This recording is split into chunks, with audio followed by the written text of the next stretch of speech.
And how you folks, I am your star in VR, the growing concern, Colin Byrne. Welcome to another episode of Box Room Racing, live Saturday night from where else but the box room. Tonight I'm going to go back and try to do the same thing I did last night and hopefully avert the disasters that happened, where we are going to go live to Zolder first, and then we're going to try to do a radical race at the top of the clock in the following hour, and then probably head back to Zolder for the last race. They only run once every 2 hours on the radical, so we only really get one shot at it in the window of the stream here tonight. So hopefully we can make do. I have the voice chat open in my chat room, I think here. Let me just scroll down. Yeah, Box Room Racing Live. So any chatterboxes, people who've signed up for my Discord and have I suppose been verified members of the Discord will have the opportunity to chat there. So if you feel like dropping by and saying hi, please do. 1 second now, I just have to change one of the elements here. It causes a bit of reflection in the background. There we go. All right, cool. So that's sorted now. But what we're going to do is it's 9:28, so I think we're just going to hop out for about 15 minutes and just get some practice in Mosport in the Radical. First, let's check the iRacing and let's have a look at what happened last night, which wasn't great. So first off, you can really see the sharp decline that's happened over the last little while. So we're going through the story last night about not performing as well as anticipated at Belle Isle. I probably haven't been racing a lot midweek now. Just with my new job, it's been a little more difficult to gather time for my I don't know, my entertainment. Rather, I have responsibilities to take care of midweek now. So Nordschleife was tough as kind of predicted. And then last night, our first race in Zolder, I had some unforced errors and ended up in 9th place. Really could have finished better without that. Then I was feeling a lot better. And then, yeah, finished 21st on the radical race. I just kind of wiped out on the first corner. Very unfortunate that I did that. Somebody spun out right in front of me and I just kind of reacted badly and kind of spun the car, and the car was just done right on the second corner. So yeah, not a very nice. And then we got rammed into a bunch of times in the last race by the same driver, driving a Benetton car. I can't even remember, or Verdun, I think the last name was. So unfortunately, we were a victim there of some of Verdun's actions. We saw him run into the back of a few cars, and we just happened to be twice that he ran into the back of us, unfortunately, which pretty much ended our race. And I was in last place just with no pace, front wing damage. What can you do though? We'll just chalk it up to experience and we'll move on with it. We're not going to have great nights every night. So here's our first look here at Mosport Park for the Radical. So we might as well get out and just spin a few laps. So there'll be no race now for probably about 45 minutes on the channel. So if you're looking for a race, you'll have to hang tight or come back in a little bit. But just going to turn some laps here, and then probably about 10-2 or quarter to, just going to hop into the Skippy and practice up for Zolder, which is going to happen at about 10:15. We'll jump into the race session and begin that. So let's jump into the session here and let's see what we can do out on the track. I'll just kill the music, get some car noise up. These cars just absolutely sound sweet. I don't even know if there's any other cars. Yeah, there's a few cars out on the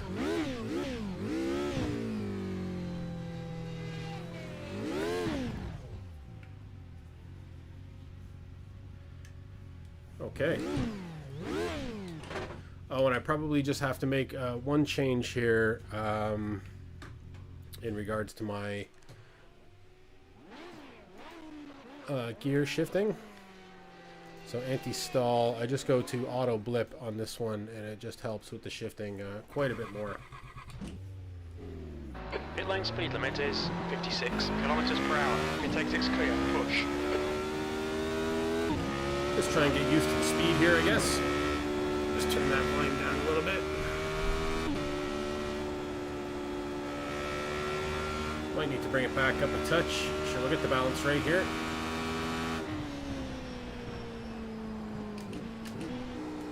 That's a third gear corner there.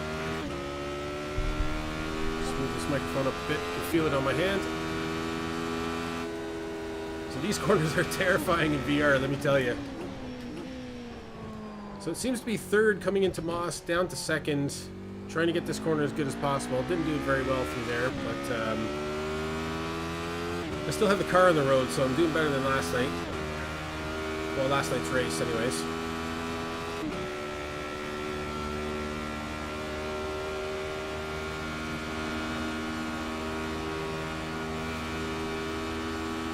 And then it seems to be kind of staying in sixth, down to fifth through here, down to fourth, and down to third. It's a nice succession when you get it all right. It's all working out nice. It's a good feeling when it's all flowing.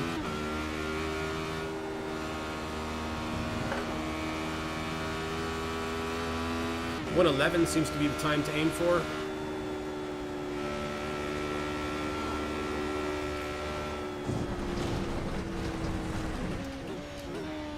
.112, high 112 I think has been my best so far. So I have more work to be done.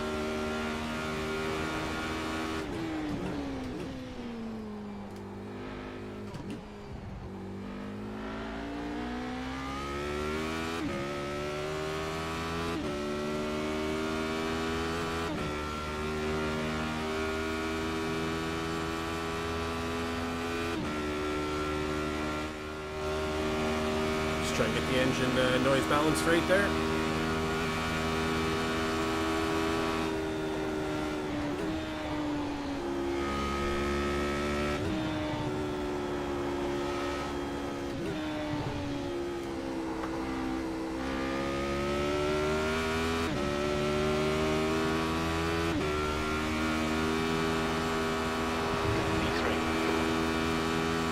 Okay, so I've got to find some time here, big time.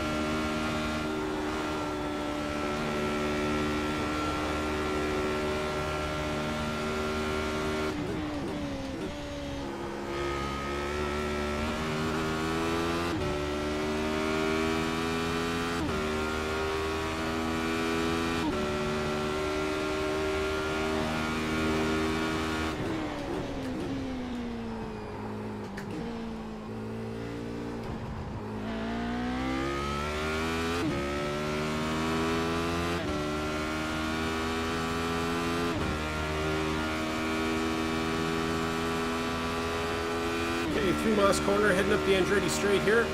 Sector 2 is 0.9 off the pace.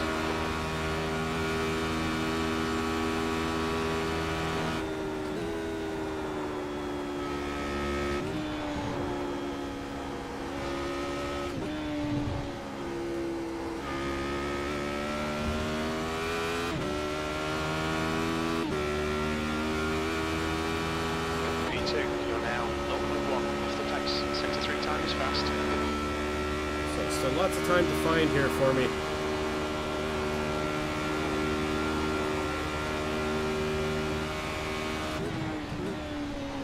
Try taking this corner in fourth, maybe.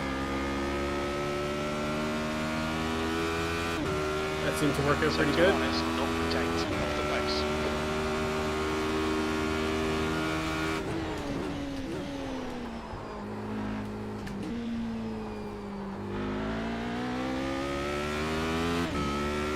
Made time through Moss there. That's great.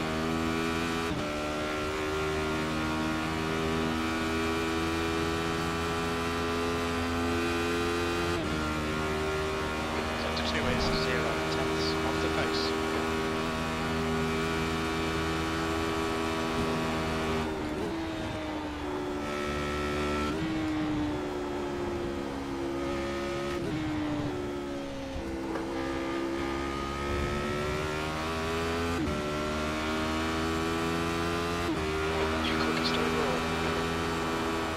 Sector 3 time is quick.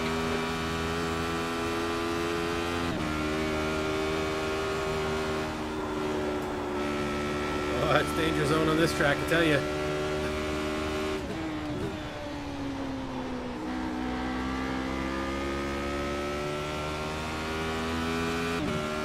Sector 1 is 0.6 off the pace.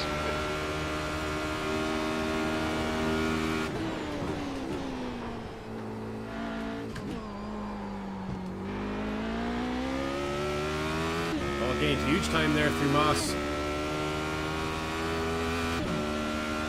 That little downshift there pulled the car around the corner. If I could get that on a hot lap,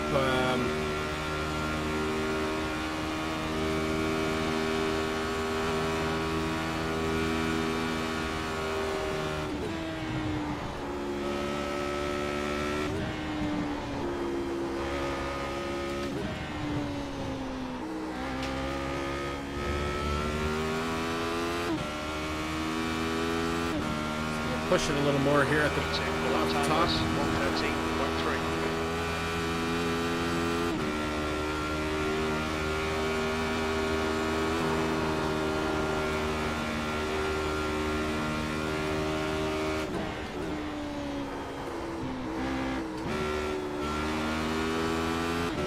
I lost all my time there. Sector 1 is 1.4 off the pace.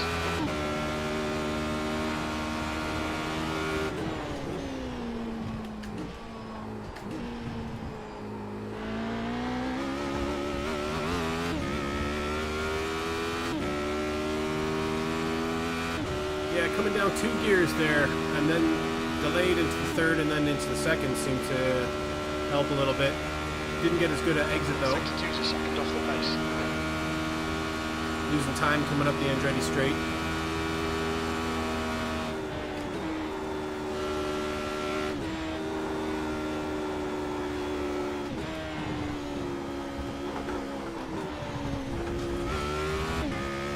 Blew the ending there.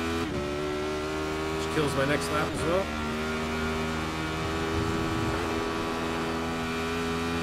Sector 3 times okay.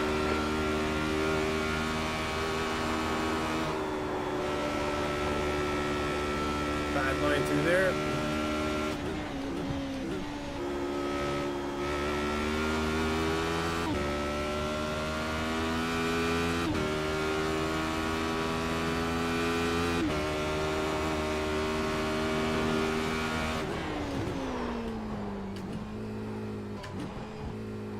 Yeah, down to the second too early. I need to hit it as I see that apex down into second and let it pull me around the apex, I think.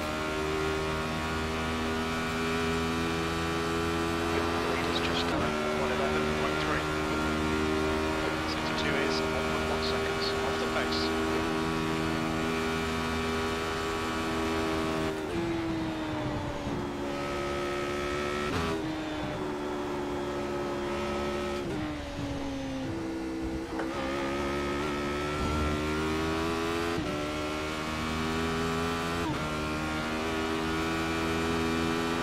That puts you 2.1 seconds off the pace. You've just done at 113.4.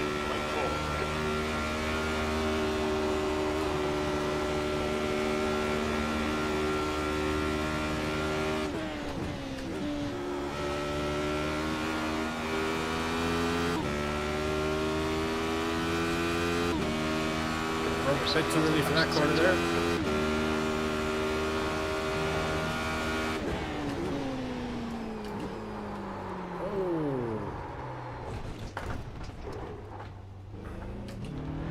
Okay, Colin, to watch the track limits.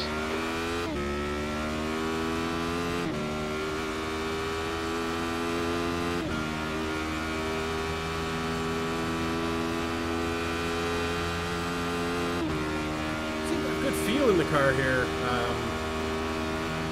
Well, I kind of thought that last night too.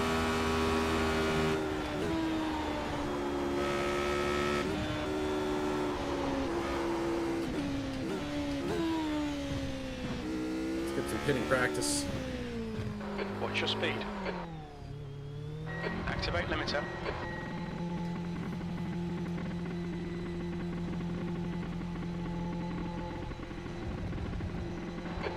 Meters. 50 meters.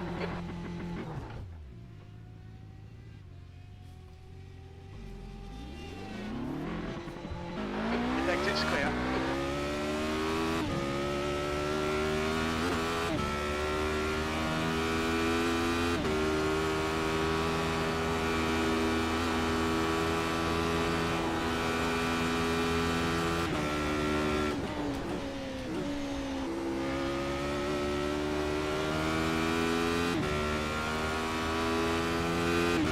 catch this car in front of us here. It's just done 111.3.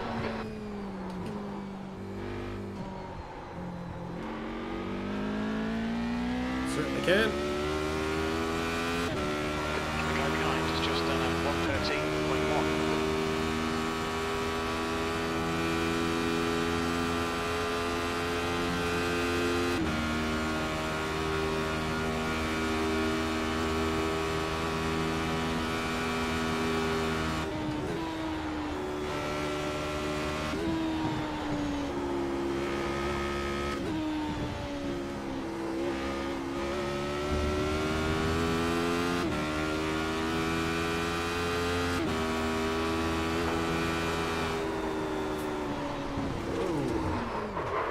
That up. Sinead, thanks for the like. Looked up at the wrong time there.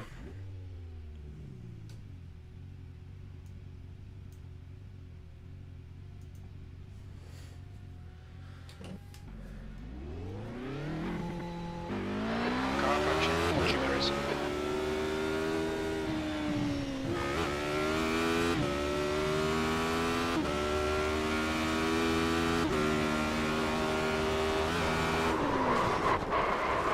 Oh my goodness. Okay, well. Maybe we shall quit while we're behind. And we'll get out and we'll register for this Zolder race. And we'll jump into some Zolder practice. I think is probably our best bet here. Oh, and my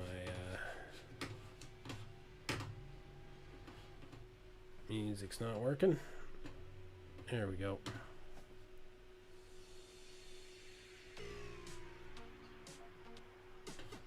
Okay, awesome. So let's jump out of here. Oh, wrong mouse. Too many mice. Gotta go quit. Really quit. Yes. Replay, no. No chat. Yeah, busted again, right? Nobody here to chat. But you're right.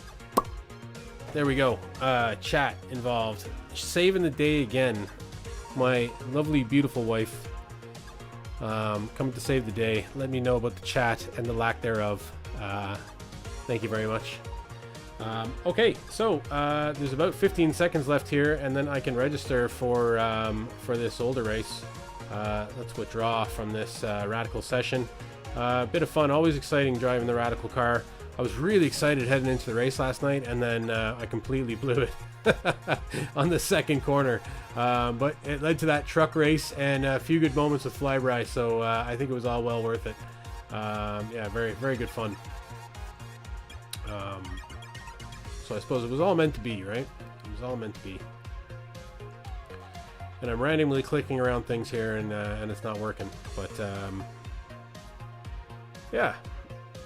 Okay, here we go. So now I should be able to go down and register. Yes. It's saying I'm the first one to do so. So look at us. Eager Beavers registering first for Zolder. Definitely going to be dropped down the iRating. Let's have a quick look again. Did I have a look at what the overall iRating was? Because I think we're at our lowest point in a while. So we are at 1658, which is very, very low for where I've been over the last month. I've been up around 1800 minimum, 1900. So we haven't fallen behind 1700 in quite a while. Yeah, and well over a month anyways. So I guess it's time to hopefully have some good results tonight and get it back. And yeah, see if I can qualify better. I think that's what happened to me in the last race there. As much as I want to blame that Vedran fella that rammed into me twice from behind, which was completely okay. I think blaming somebody that keeps running your car from behind and other cars on the track. But Obviously, I don't think that person's doing it on purpose. It's just mistakes driving and all that. But it's my fault. I had a bad qualification, which put me at that part during the race. So what I need to do is qualify better, get out with the front lead cars, and drive better and drive more confident. You know, do better. Yeah, Sinead. Yeah, you're right. Do better. You're always telling me that. always telling me that. I appreciate it though. I appreciate it. And having the chat is definitely better. So I'm already doing better thanks to your input. So very, very much appreciated. And we're loading into the game here now, so we can just see it loading in down there at the bottom. Just give a different view of the old box room here. I did pick up some booze for tonight as well. So I'm gonna have a drinky poo after streaming tonight. Got the kids in the morning, so won't be too late of one. Might just do the 2 races tonight. Quite possibly that's what I'll do. We did a long session last night, so might just do the 2 tonight, and just have that be that. But we'll see. We'll see who's on, what's happening. If more racing is being demanded, we'll see. We'll see how it goes. So here we are, we're at Zolder. We got lots of time now. We got almost half an hour to put in for practice time before this first race. So hopefully I can really focus, start paying attention a little more here, and start getting consistent in the car. I think I've had some good laps, but consistency has definitely been my problem here. So hopefully I can sort all that out and yeah, and get down to some good racing for you. So let's kill the music. Oh, and let's get the overlays on and see if they're all working. Sometimes they do, sometimes they don't. It's a mystery. And we'll see which ones pop up. Standings, advanced.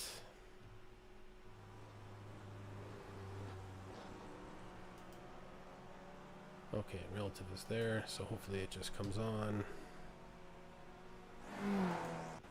The session begins, and it does. Okay, that's cool. So, yeah, the relative seems to be active once the session starts now, which is great.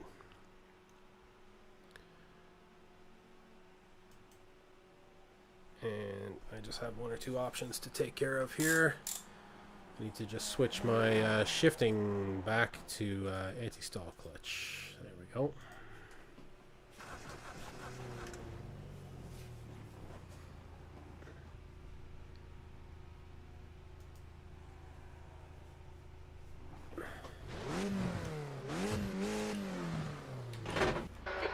Speed limit is 60 kilometers per hour. The pit exit's clear. I always love driving this car right after the Radical, because the Radical's pretty intense, and this car feels like nothing compared to it.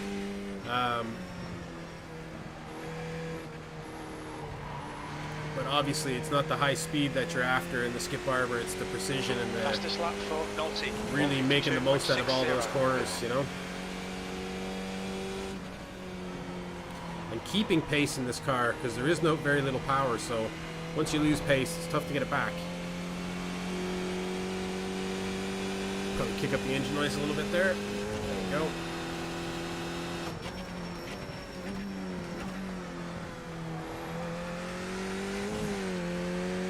If you happen to be watching, you have any suggestions, or if the audio is not to your liking, let me know. I can make some adjustments there for you.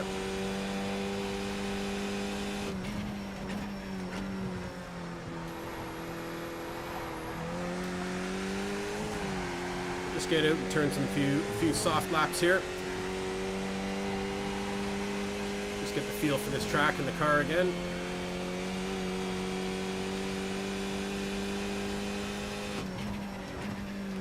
Hardest braking zone here into the hairpin.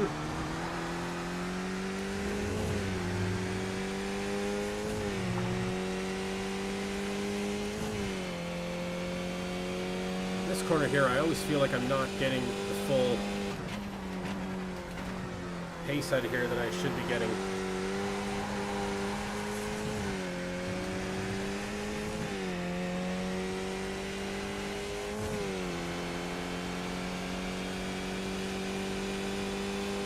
You know what I might try though? I was doing the +1 on the SPO last night. Maybe I'll go for the -4, as Ben calls it, the monster truck setup, which I haven't actually tried yet. Sorry, I think my overlays are causing an issue here. Just have to put the old lock button on there. Otherwise, it doesn't let me click in the right spot on the screen. So let me go into the SPOs here, and we'll go for the -4 setup, I think. And we'll see how that lets us kind of attack these curbs maybe a little better. Have a bit of practice time here, so might as well take advantage of it and give it a shot. Exit's clear. Stay behind the white line. But potentially it's going to make the car a lot more difficult to handle, so The leader's just done it. 145. bear that in mind.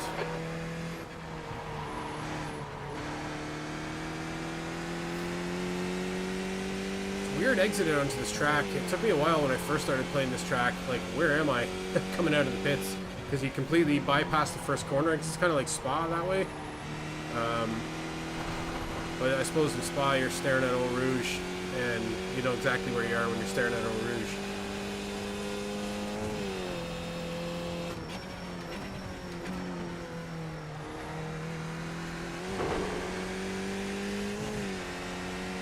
Yeah, so maybe I can kind of drive through these a little better.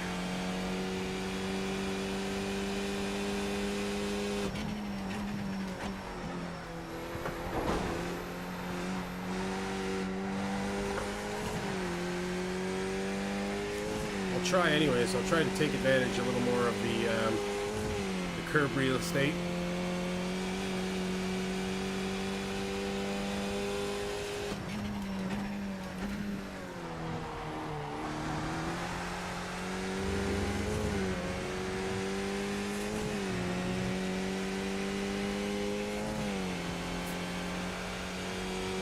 Ah, Mr. Johnnyton. Didn't think I'd see you tonight.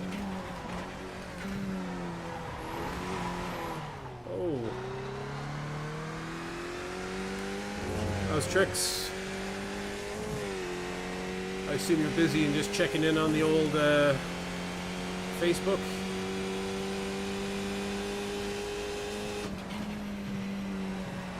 Just remember, folks, if you happen to be tuning in, you can watch this live stream on Facebook, on YouTube, or on Twitch. It's being simulcast across all three services. A lot of smoke there. And the chat that you see on screen is a combination of all the chats happening through all the platforms. You may, if you see somebody chatting on screen but you don't actually see it in the chat section of your platform, it's because potentially the person's on a different platform.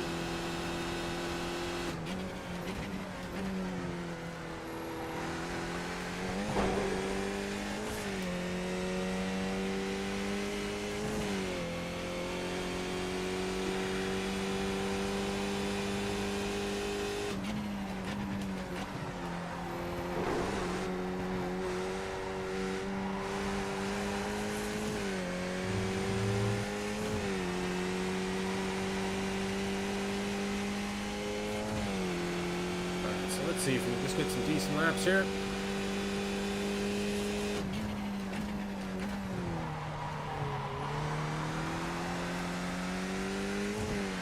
No, I hit the inside curb here the last time through, so I'll try to avoid the inside curb here still, because I think it is a bit of a killer, but take more of the outside, the second one.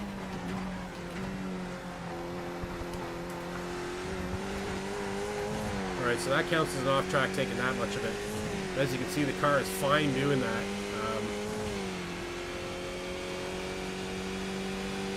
Running at monster truck height. E22.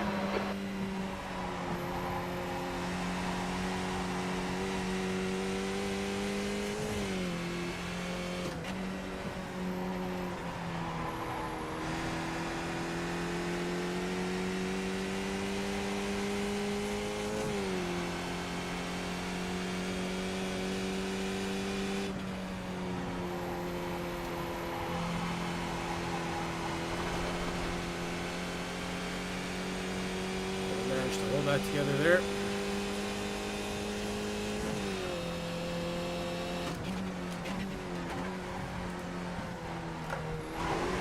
Oh, definitely took that too fast. I'm just trying to experiment here, folks, with the car being much higher, just trying to see what advantage I can gain out of slamming into these curbs a little faster.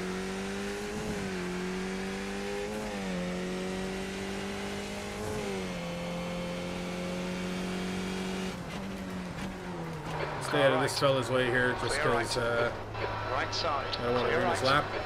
Mind these track limits. Thanks, Colin.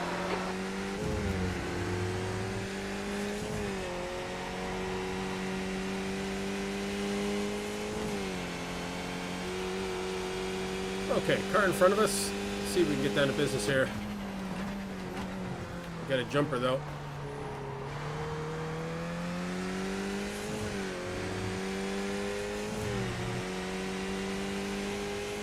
Hopefully his connection settles down.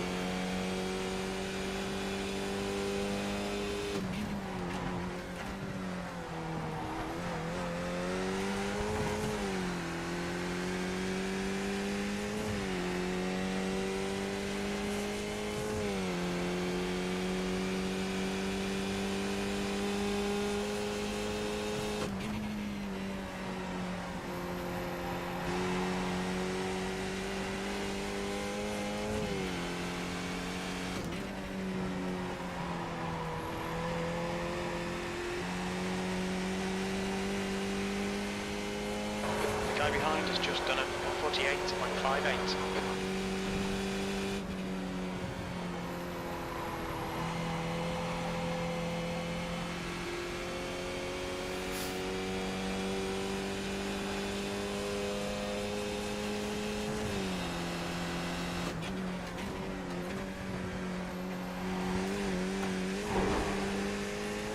Okay, he seemed to do all right there. He's able to take a little bit of the inside and the outside curb.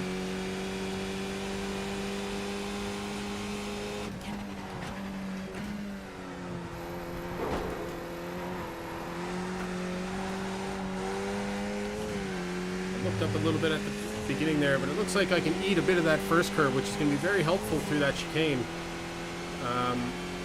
which is not something I was able to do with the lower car.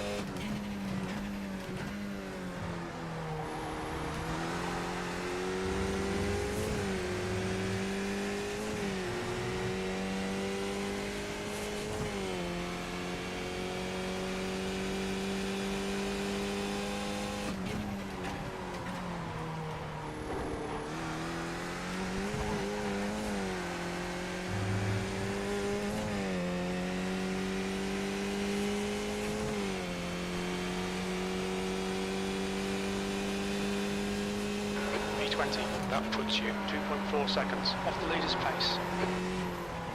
Oh, not great there, man.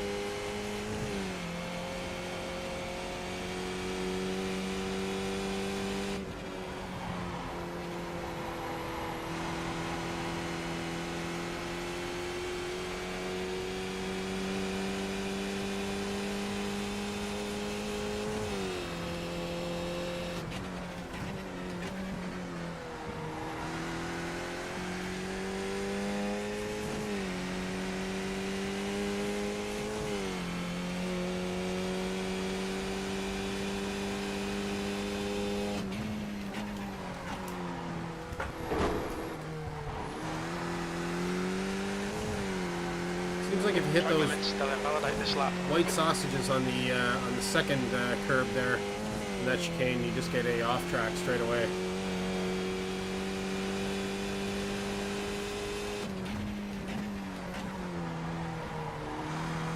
So not much I can do there.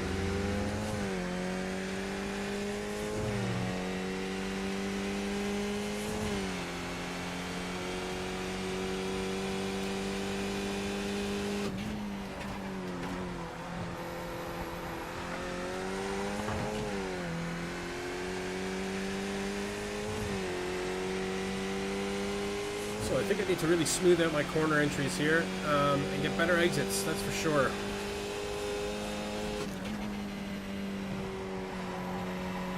Be watching those apexes.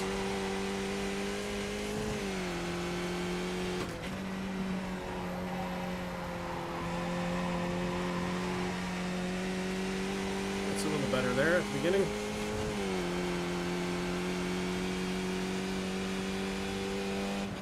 Sometimes I get a little too focused on my braking points and I stop watching the inside corners. I find that's a bad habit of mine.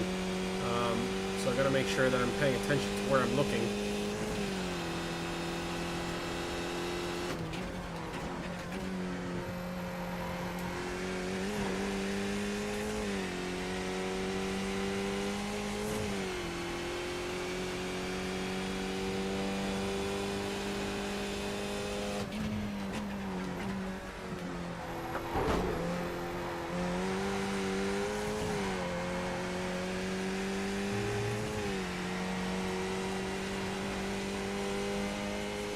So you can finally get that chicane right there. Or better anyways.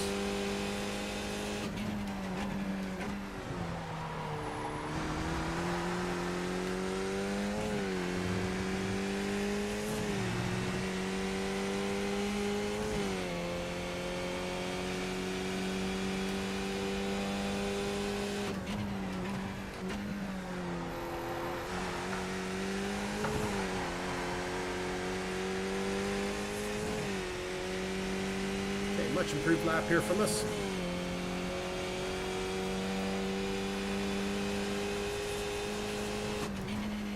E14.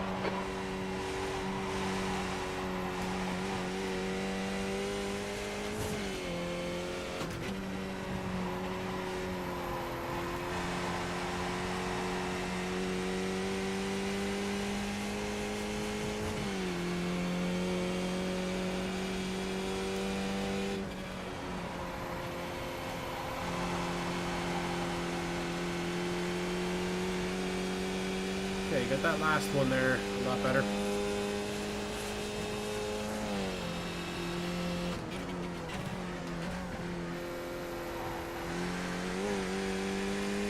think I could be braking a lot later going into that.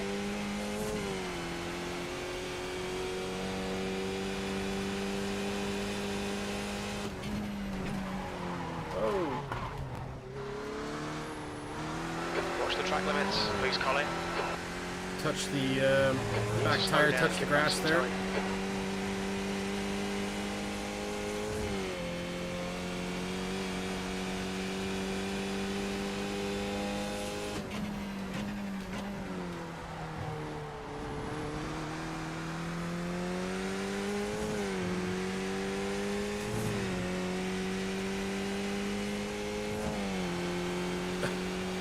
Oh yeah, thanks, Sinead.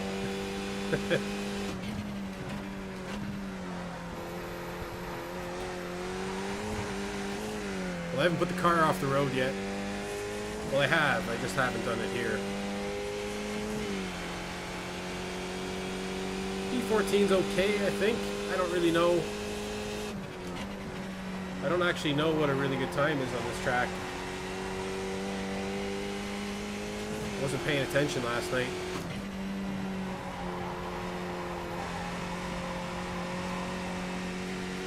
I was pretty competitive in the first race, though, when I didn't when I had a good qualifying time and I wasn't stuck in the traffic and wasn't getting bashed into, I guess. So if I can manage that, then manage to qualify well.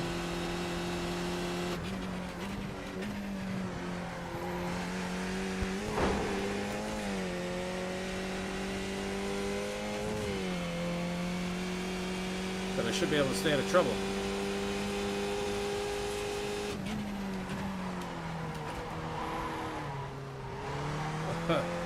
That chicane is just a killer for me. I miss my braking mark there all the time. I don't know why.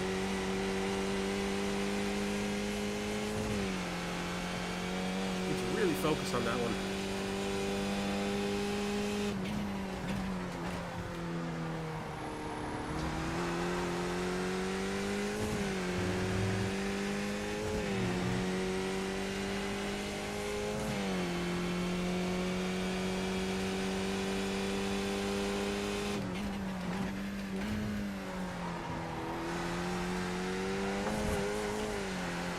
have to get you to turn a few laps up here in the box room, Sinead.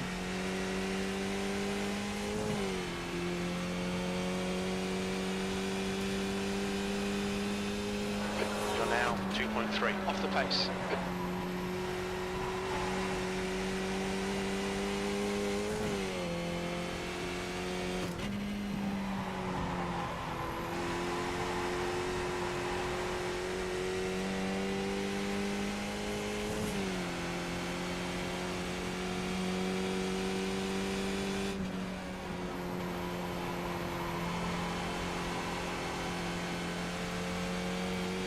I'm not saying that as a punishment anything or either. I think people would enjoy it.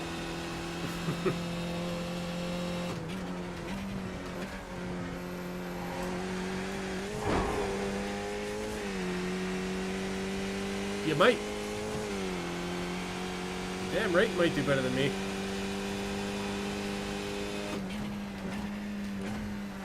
Okay, Colin, you've got half your fuel left.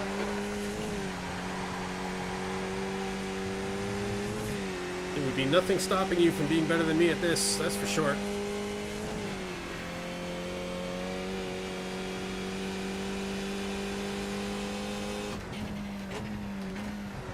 Aside from me setting it up poorly for you. On purpose, you know.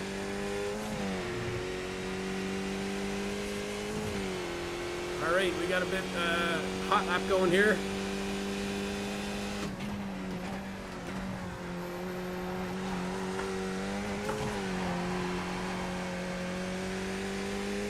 Oh, and I lost tons of time in that last chicane. Still going to be our fastest lap.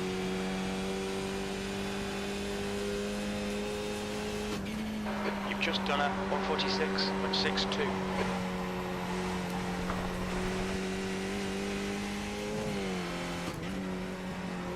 Track limits.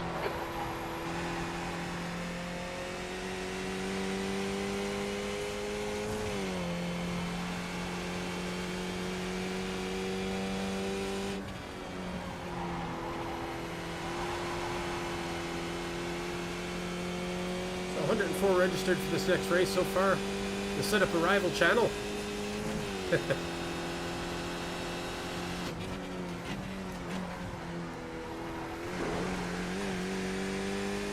You're going to be the anti-boxers.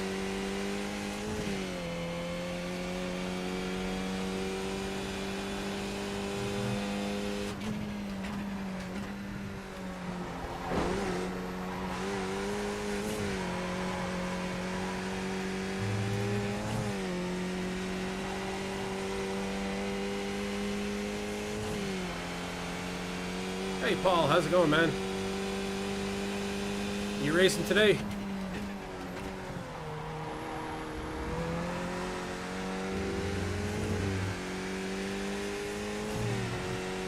I didn't see you on stream at all.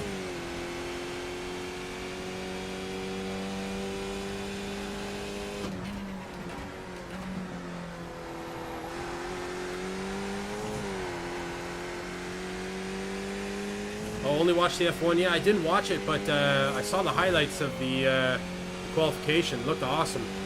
Looked really, really exciting. V14. It also looked like the cars were taking the corners in slow motion. Lazy day, yeah.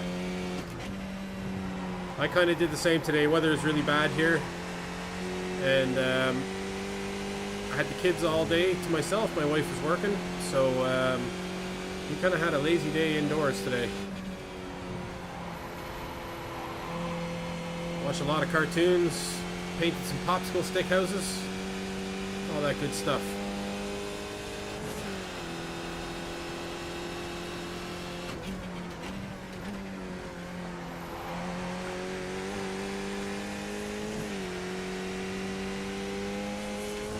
Do I own a car in real life?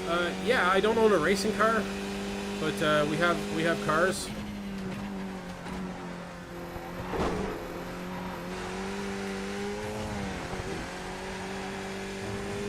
I've never actually owned like a racing car or anything.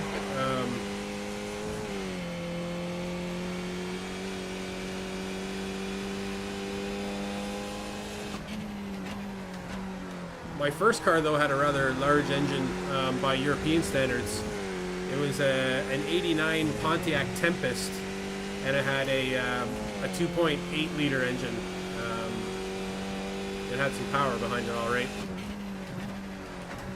But like most late 80s North American made vehicles, it could not take a corner. Absolutely could not take corners. It wasn't designed to. It's just designed to go in a straight line and be comfortable.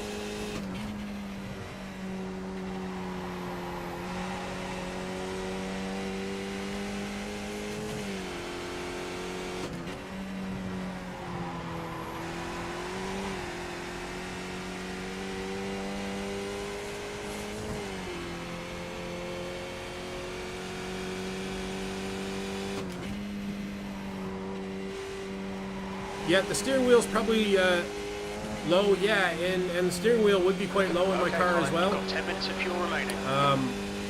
It is probably how I would sit. But it probably, this setup here has a lot to do with my chair and kind of the way the wheel's set here. More so than anything else. It'd be difficult to have the wheel actually higher. I could probably try it though. But just with my setup here, it's not ideal.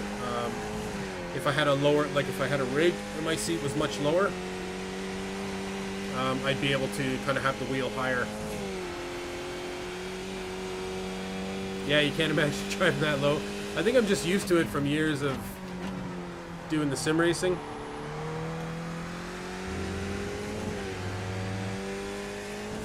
It's just how I've always done it, I suppose.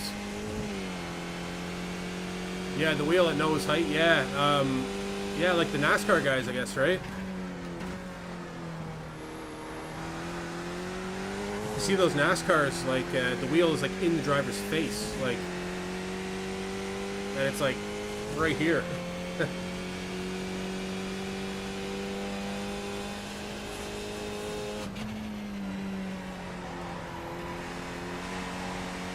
But I probably should try and get the wheel up higher. I did have the wheel up higher. I did move it up higher for when I was driving the NASCAR cars because it just felt too ridiculous. Because the animation was like the guy's arms were up here.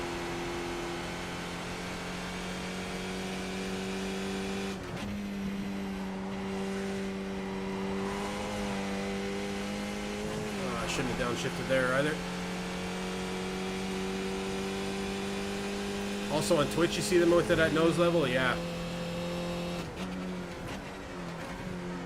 I guess everybody is just, everybody has their own comfort zone, eh? Like, you kind of just get used to doing it one way and you stick with it.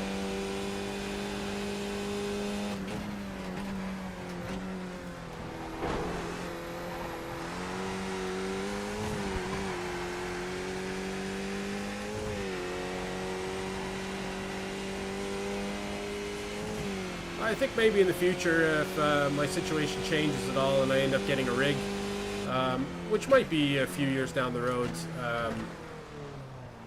we're kind of planning on maybe putting in an extra room or a room out the back of the house or something like that. I might be able to set up a rig there if that's the case. Certainly can't in the room as is right now. The box room here is pretty small. Okay, let's leave here and join the race.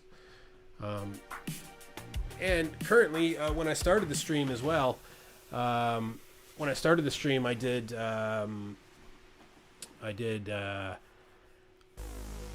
this room was purpose built just for essentially, well, not purpose built, but this room I was only doing the stream out of because I got laid off, so I wasn't using it for anything else. But at the moment, this room is doubling as kind of like my workspace during the week. And the rig in the center of your living room, that shows the priorities of your life there, Paul. That's awesome. But yeah, so this room up here is doubling as kind of like my office during the day, and then racing on Friday nights and Saturday nights. I haven't actually been doing a lot of midweek racing, just because the new job is taking up a good bit of my time, and I'm you know, I work for an international company, so I'm doing kind of late meetings and these sorts of things. So I'm finding it more and more difficult to kind of race midweek in the evenings. But I'm sure I'll find the balance there somewhere. I think things will change quite a bit once this COVID situation is over and we're all back working on site, where most of my work will take place in the office. You know, Sinead, no to what? I said a lot of things there. You have a lot of things to say no to. That's my beautiful wife there, Paul. Sinead, by the way. Paul, Sinead, Paul. Sinead likes to jump on the stream and tell me no to whatever I'm considering buying or building or doing. But yeah, so hopefully when I'm back on site in the office rather than working from home, it'll be easier to kind of like have a purpose-built kind of space here that isn't necessarily doubling as a office most of the time. It can be set up in race mode more often than office mode, I suppose. But currently we're in office mode most of the time. About 30 seconds here left to the off of the race, so we will just hang on here and wait. No living room. Oh yeah, no to the living room. Yeah, well, Paul's got the living room 4x4. So you do volunteer job for 3 days, 4 hours. Oh yeah, very nice. 19 Celsius. So you got lots of free time. Lots of free time. Yeah, I'm kind of 5 days a week, 9ish to 5ish, but then as I was saying, I do have like meetings kind of late night as well.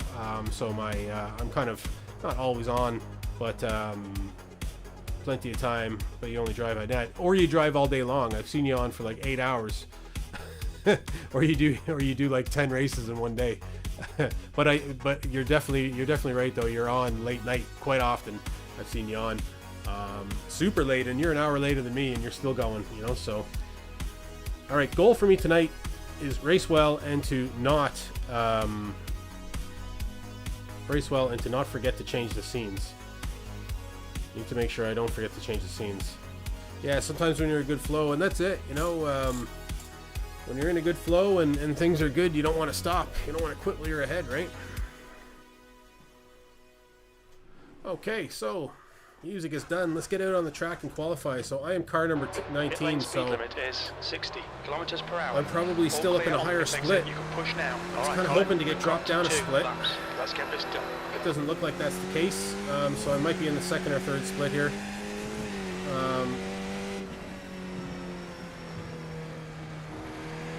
Car number 19. That happened to me last night as well in the Radical race. I was car number 19. You're on break because you don't own this track, yeah. I just kind of just made a point of buying all the Skip Barber tracks. I know everybody's not in the same situation or whatever, but it's kind of where I'm really only spending my money is just buying the tracks for the Skip Barber car and just having the option to race them each week. But yeah, the Radical is a nice alternative, and I'm glad to see you driving it because I really enjoy driving the Radical, and it'll be nice to see you out on the track in the Radicals. It'll be nice to finally know somebody that I'm driving with. And I'm going to do a Radical race again next. I know I messed up pretty bad last night, so hoping to redeem that with a much cleaner race tonight. And not destroy the car in the second corner. Yeah, the Radical, it's so much fun, isn't it? It's when you get it going and you really get into the flow of driving a track at that speed, it's just awesome.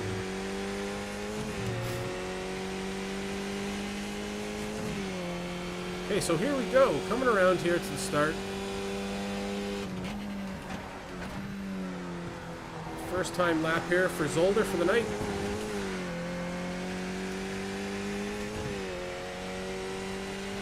Thanks, Paul. So we get 2 time laps.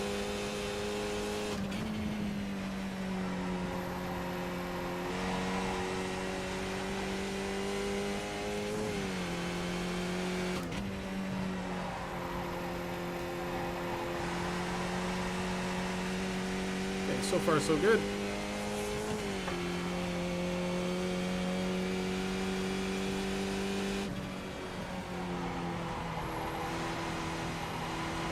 Incredible or anything, but it'll do. You just get a time on the board here, I think, is important.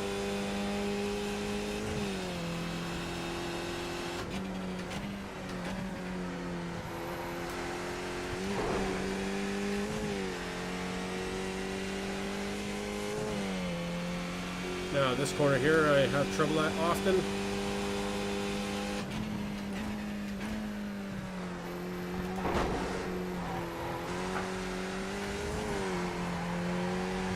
Oh, and I really had to let off the gas there to make it through.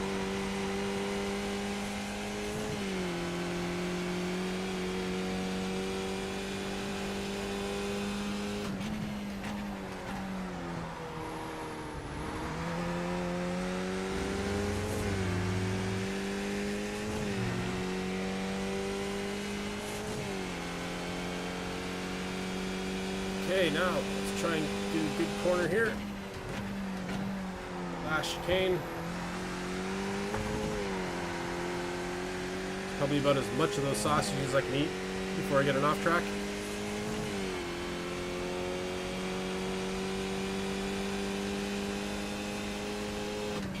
P3.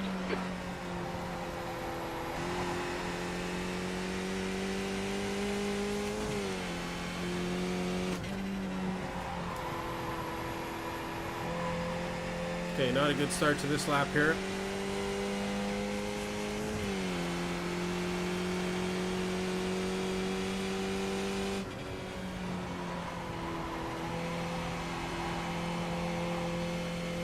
Still not a good start here, but we're fighting, we're fighting.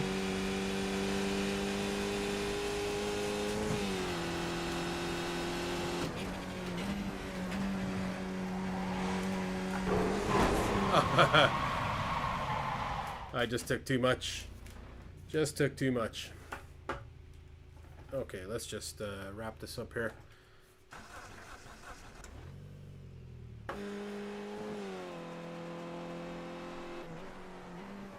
And we'll kick on a little bit of music.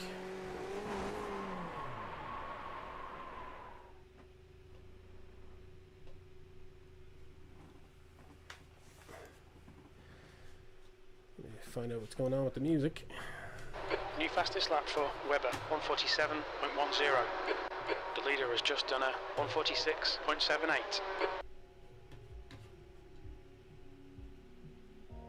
Okay, there we go. But please keep away from the off tracks. You see all the top slick guys lose a lot of SR here. Yeah, it's hard to find a driver with plus SR. That's true. That's true. It is really difficult. Fastest lap for Wagner, 146.13. And it was the same for me last night. And it was my mistakes last night was all through on forced errors as well. It wasn't even like I was just spinning out, you know. Jeez, to see James Parker 9 on there again. See him every night. Yannick as well. We had some great races with Yannick a few times.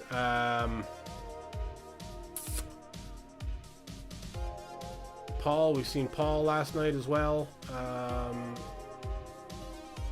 Yeah, I think that's kind of it for the moment.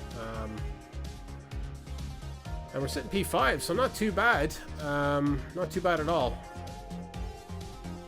And qualification's 8 minutes, so about a minute 20 there till we're to be put out onto the grid. So not so bad so far, Paul. Are you racing at all today, or are you taking the day off, or what are you doing? You're gonna head out maybe later, or are you racing? You're racing now, even.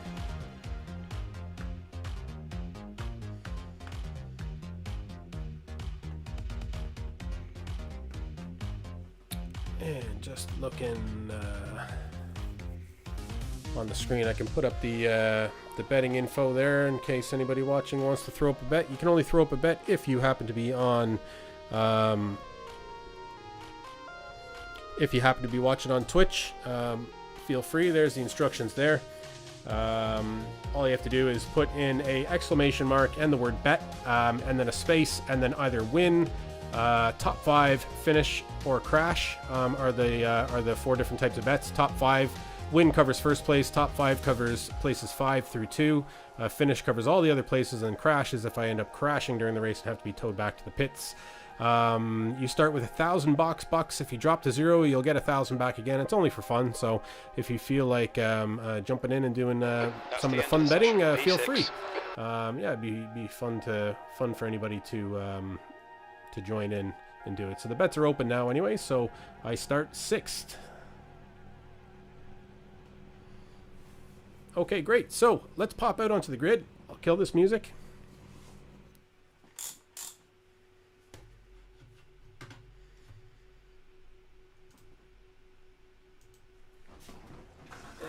go. Thanks, Paul. Get the timing box up there. So a minute 27 before the off. Ahead of us we have the number 1 car, Bart Ruse, and behind us we have the number 9 car, Albert Fernandez Torres. Great, yeah, looking forward to a bit of action tonight. So didn't go too well last night. First race we got a P9. I could have finished much higher than that, but just through I guess just being new to the track this week and very little practice kind of leading into it, I had a few spinouts during the race, which is not really like me, but I did completely unforced errors. So hopefully I can make sure that doesn't happen here tonight. Usually from our friendly second chicane there. Bart is Dutch, is he? Roos. Is that how you pronounce it? Roos, or is it Ross or Rose? I'm probably butchering it. I'm sure you're laughing at me.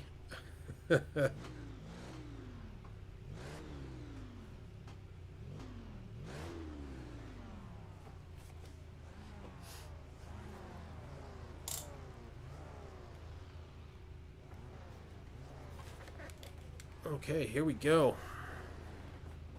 So 11 seconds. Somebody's making us wait the full amount of time. Just making the final adjustments, and I'm on the right. Oh, hey Pat, how's things, man? Good to see you. Good morning to you.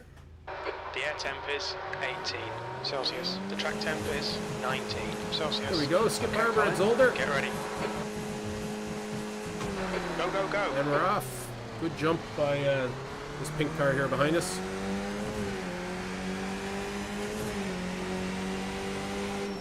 My goal is to just survive here. First couple corners. Clear left.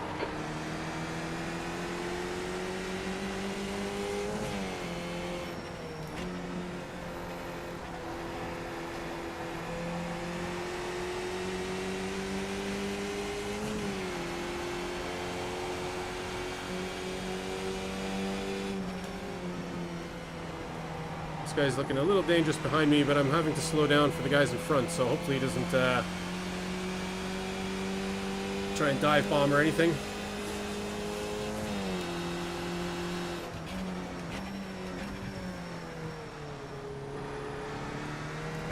Left side.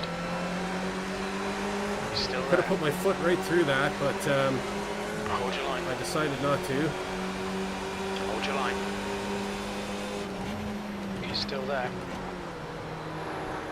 Clear left. All right, and lucky we had some good drivers around us because they backed out there.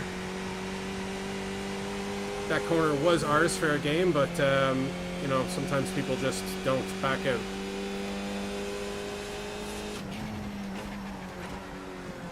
And actually, the braking zone I was using for that corner is gone because I was using a shadow, and it's gone now, so I need to be more careful of where I'm braking.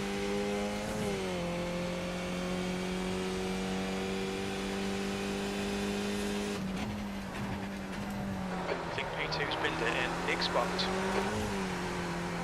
Car left. Clear left. Okay, so great start here.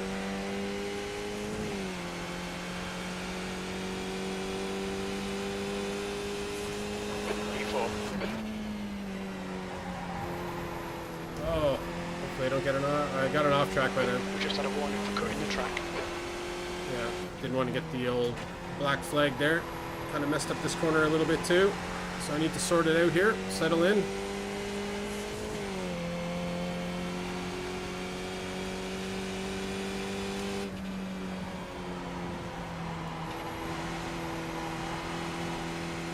Not as tight as I'd like to get on the apex.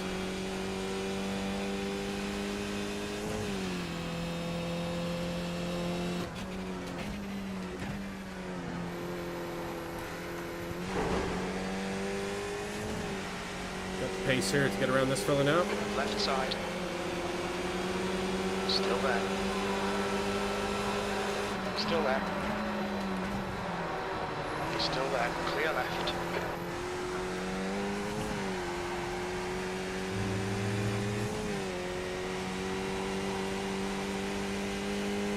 Okay, so far we're just taking advantage of mistakes.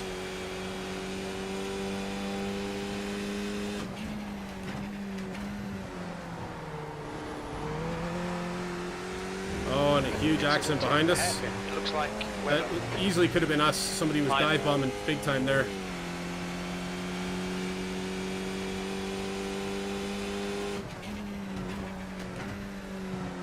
Don't know why this guy was going so slow into this section here.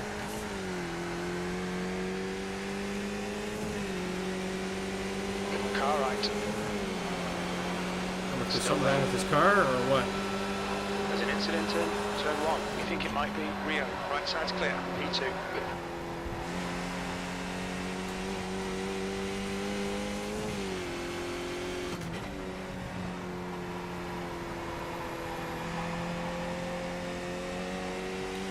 Maybe he was trying to let me by for some reason. Just wanted to be a follow car. Don't know.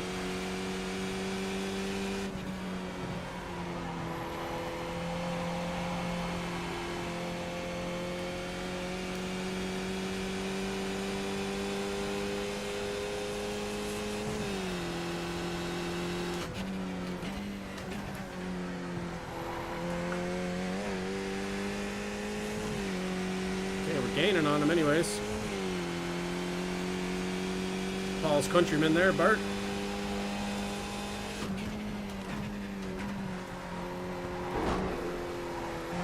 The gap behind is now 1.0 seconds. I think it's actually easier to see the braking zone on that corner now with the cloud cover because I can see the darker portion of the track that I couldn't see with the sunlight. Oh, and I slid around that corner. I don't want to be making those mistakes. Just be letting people catch up to me.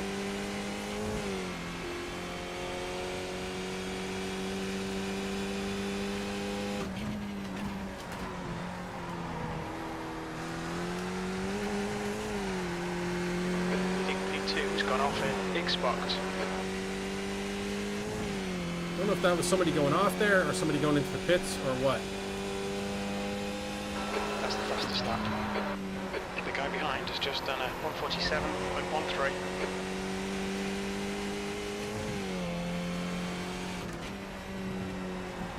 This guy crashed up ahead. Incident in turn 2. Looks like it's Rio.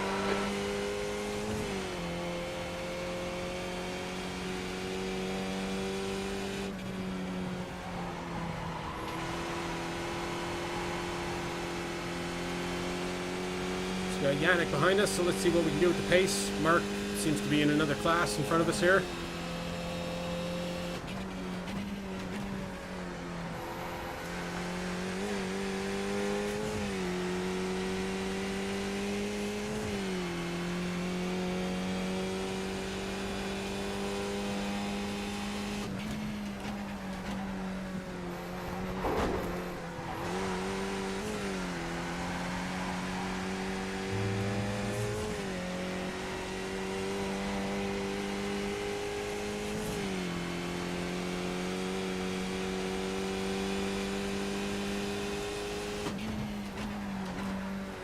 Alright, so conditions have changed quite a bit here now, so it's sunny out. So my braking zones are going to change on me. Well, just in the way that the markers I'm going to use for them.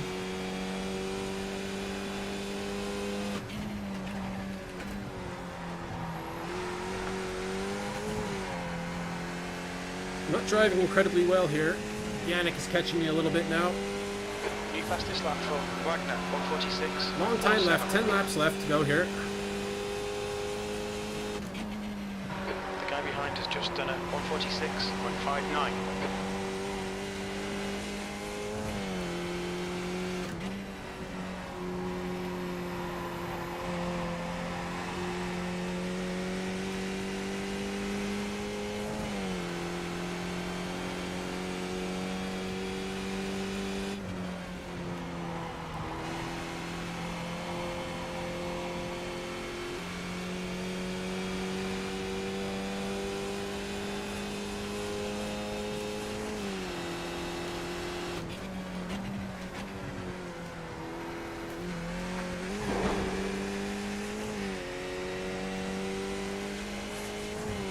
Take too much of that corner. Had a few incidents there last night.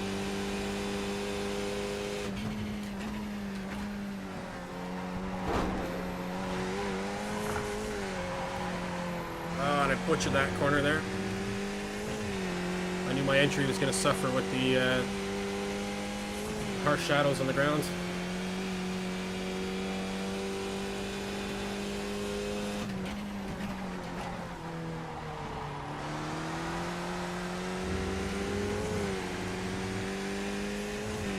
Yannick is definitely closing.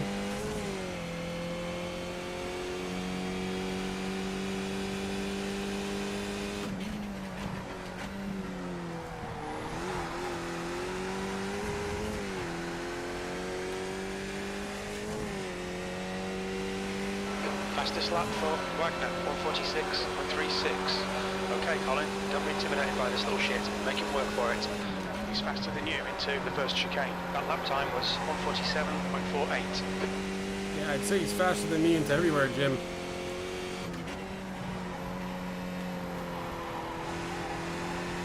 Really leaning in the car there.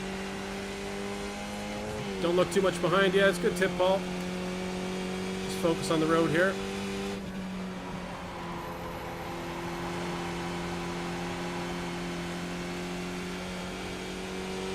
Going to be into draft territory now.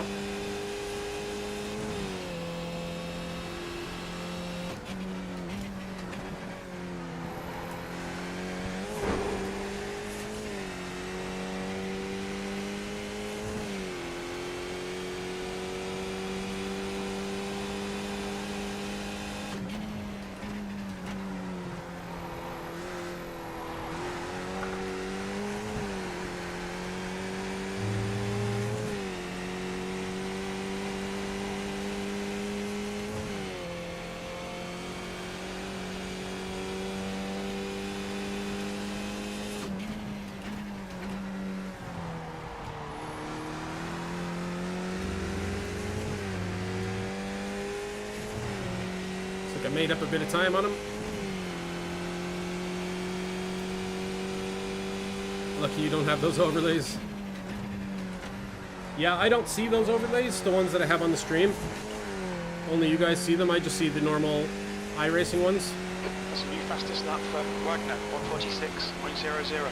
I just have them there for viewer satisfaction.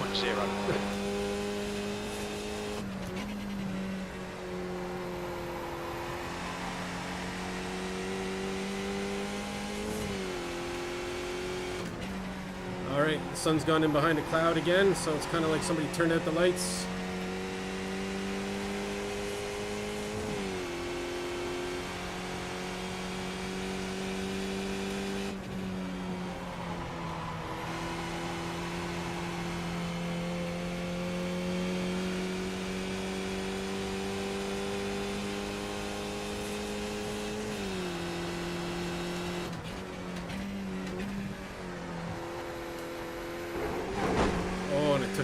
Too much of that corner there.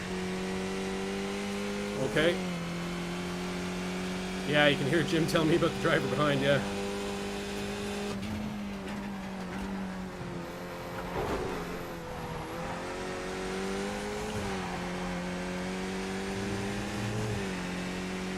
He's closing in now anyhow. P2.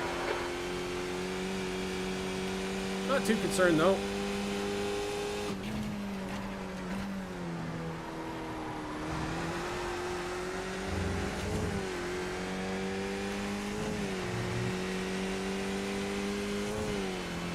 If I lose the place, I lose it. No biggie. Just don't want to wipe out.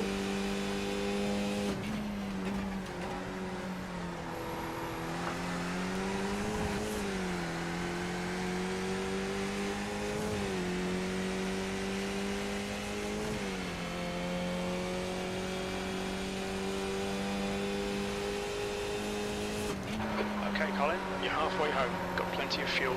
That lap was a 147.44. Good move, Paul. That was fine.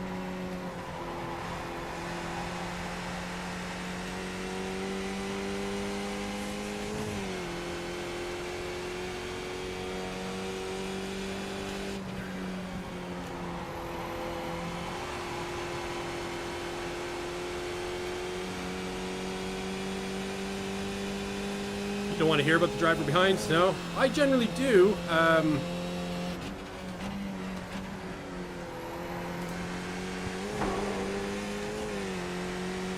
Yeah, I don't know if it has to do kind of like for me, the type of jobs that I've done in the past. I worked in kind of like TV production, and I would have like, you know, been in positions where I just get an incredible amount of information thrown at me, and you can kind of train your brain to ignore the things that you need to be ignoring.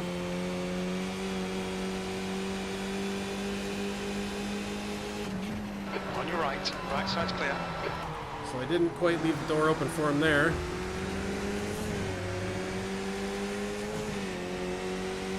Taking the defensive line.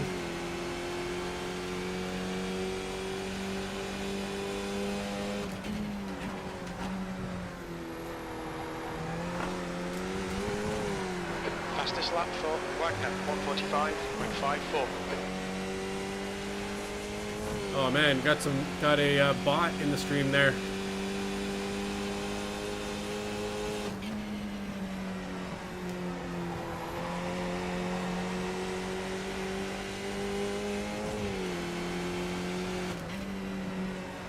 Car right.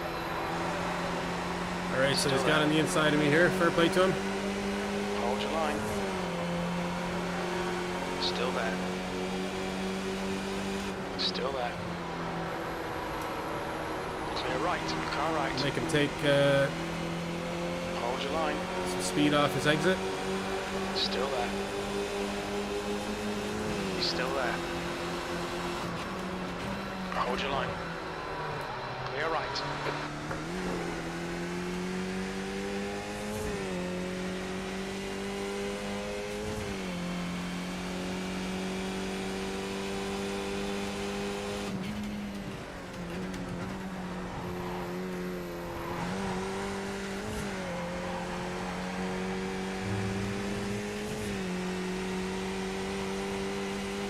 Okay, defended there. Got Albert catching up though. It's the only consequence of all that.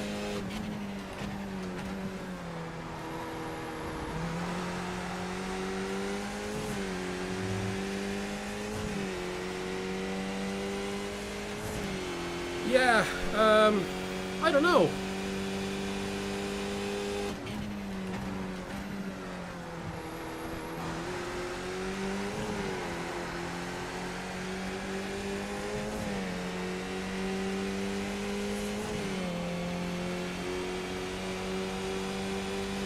On your right. He's still there. Right side's clear.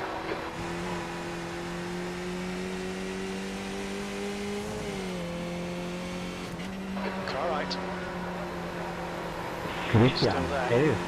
corriste en JDP. Still there. Huh? Still there. Right Looks like side's he's clear. around me now anyways. Come on, Colin. ¿Hablas Don't let him get español? away. No. Left Vale, vale. side. Incident in the second chicane. It looks like Montero. Still there. Hold your line. Clear left. Yo no hablo español.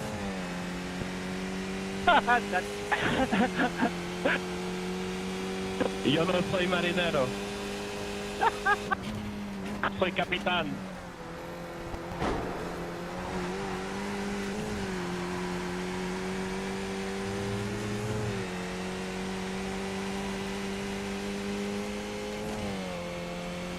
See if we can use him to gap Albert, maybe get him back. What the fuck, man? Yeah, I'm usually with you, Paul. I usually let them go. Just being in second place there, I think, My front nose cone just blew off while striding. That's fun. I think just for second place, wasn't going to let it go for second, you know? Being in the second half of the race. B3.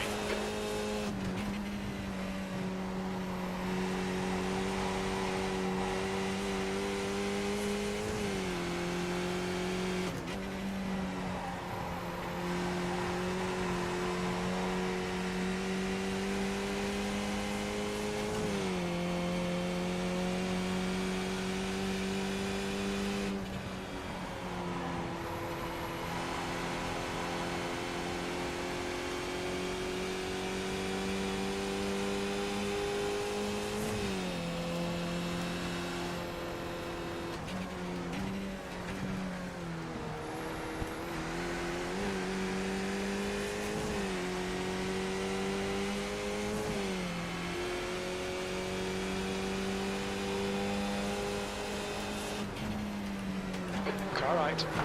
Oh, man. That happens to me every race here. Come on, stick with the bastard. Okay, Colin, just cut the track. Every race I get rear-ended here. It's not like I'm braking extra early there or anything either. Yeah, he was.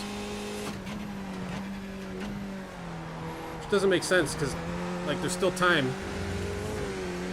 Hopefully his wing's damaged from that.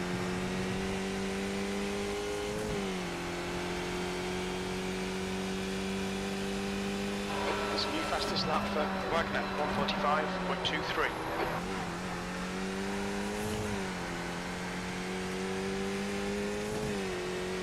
There's an incident in turn 1.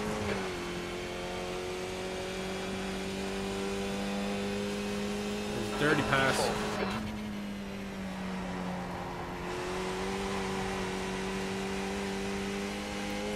I don't know if my car's damaged at the rear or what. Hope not. Ooh, didn't take that line the best.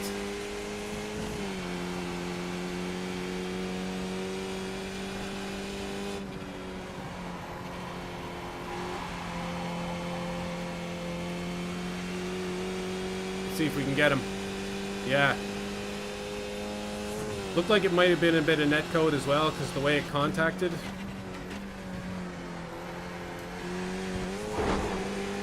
Seemed like more of an incident should have happened to him. Like he should have spun out, he went flying through the air, and then his car just stuck to the ground again, you know?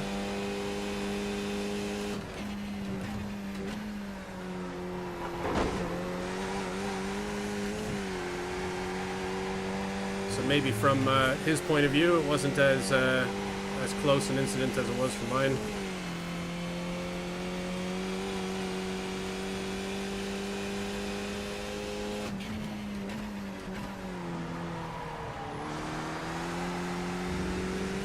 Might take out P2.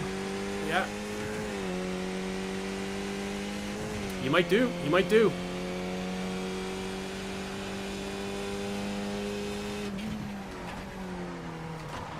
Oh, no, no, no, no.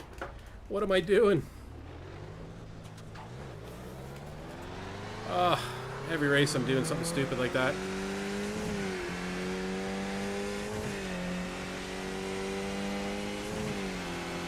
Now I'm defending here, big time. The gap's now 0.37. 2 to go. Oh, we both messed it up badly. We've been warned about track limits. Car left. Clear left. That fella wanted to go flying through. I just held my spot. Oh man, I really made a mess of this.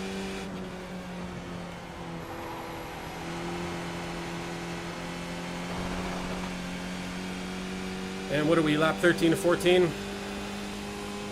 See if I can just get it back together here.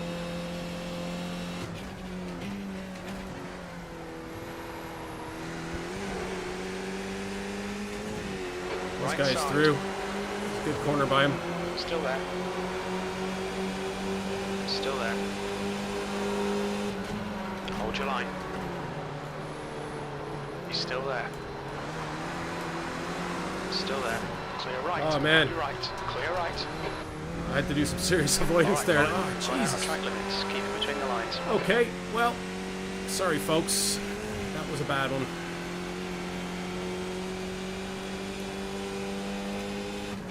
There's an incident in X-box. Car left. Clear left.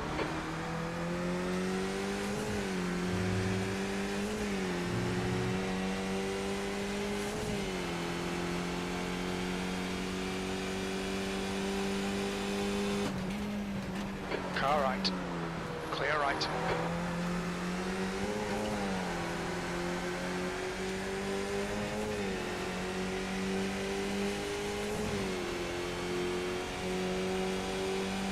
Car right. Still there. Hold your line. Still there. Still there.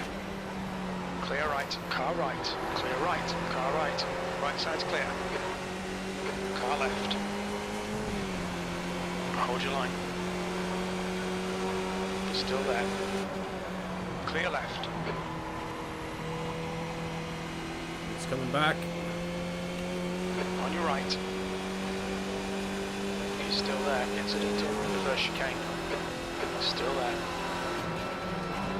Still there. Clear right. Pity that incident was a back marker. No freebie back for me.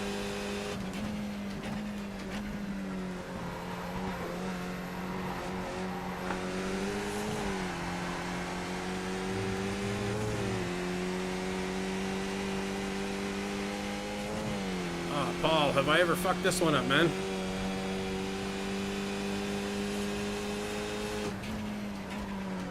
New fastest lap for Wagner, 1:45.08. Sliding around the corner. That is not the way to do it. Let's see if somebody takes somebody out here. Dive bomb action. No. There's an incident in turn 1.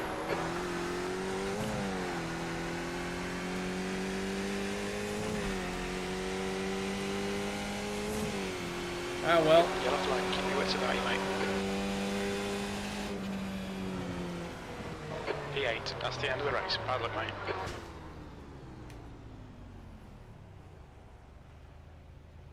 No, you're all right. You're all right with the comments. No. That's my job, looking up at comments. Let's hit the go. I welcome all comments.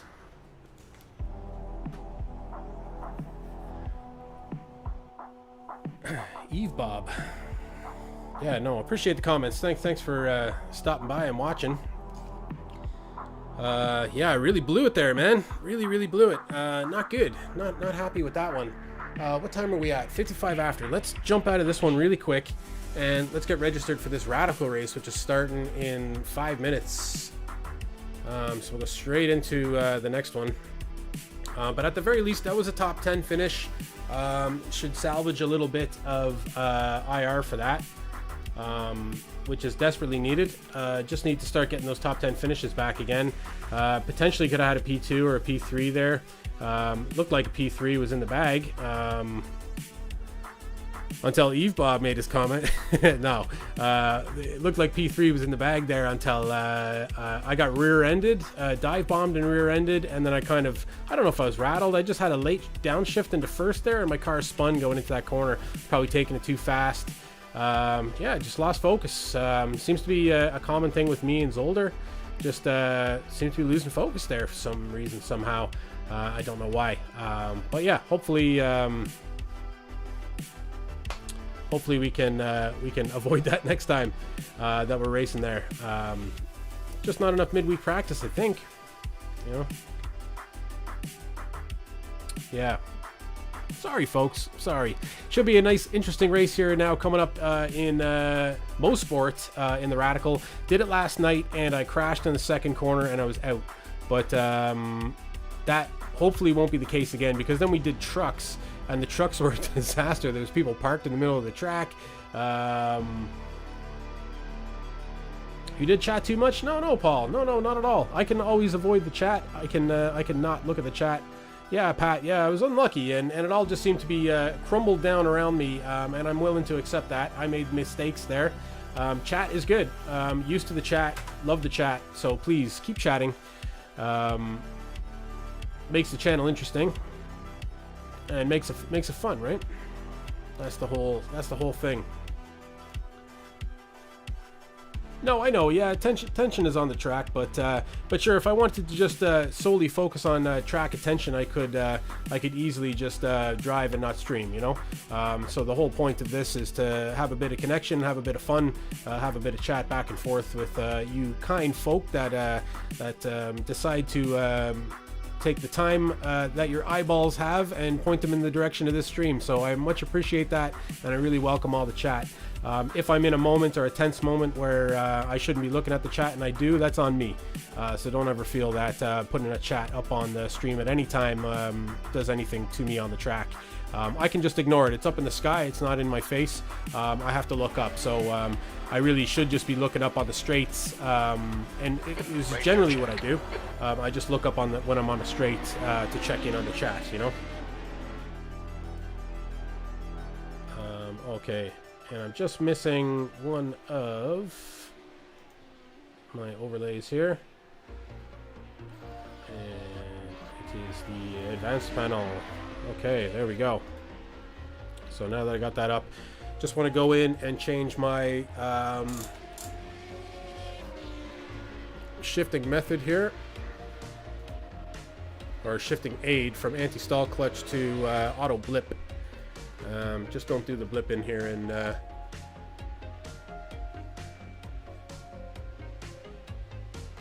yeah, lots of Spain guys, yeah, Spanish guys, yeah, they talk like a radio, yeah, they do. A lot of guys, they like to talk, they like to chatter, communicate, you know.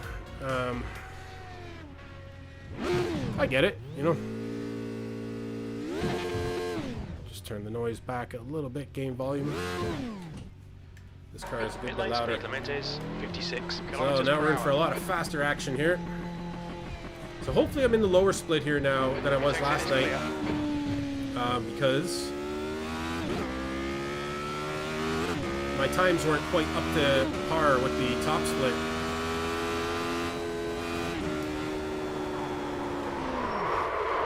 And that's the exact corner I wiped out on the first lap.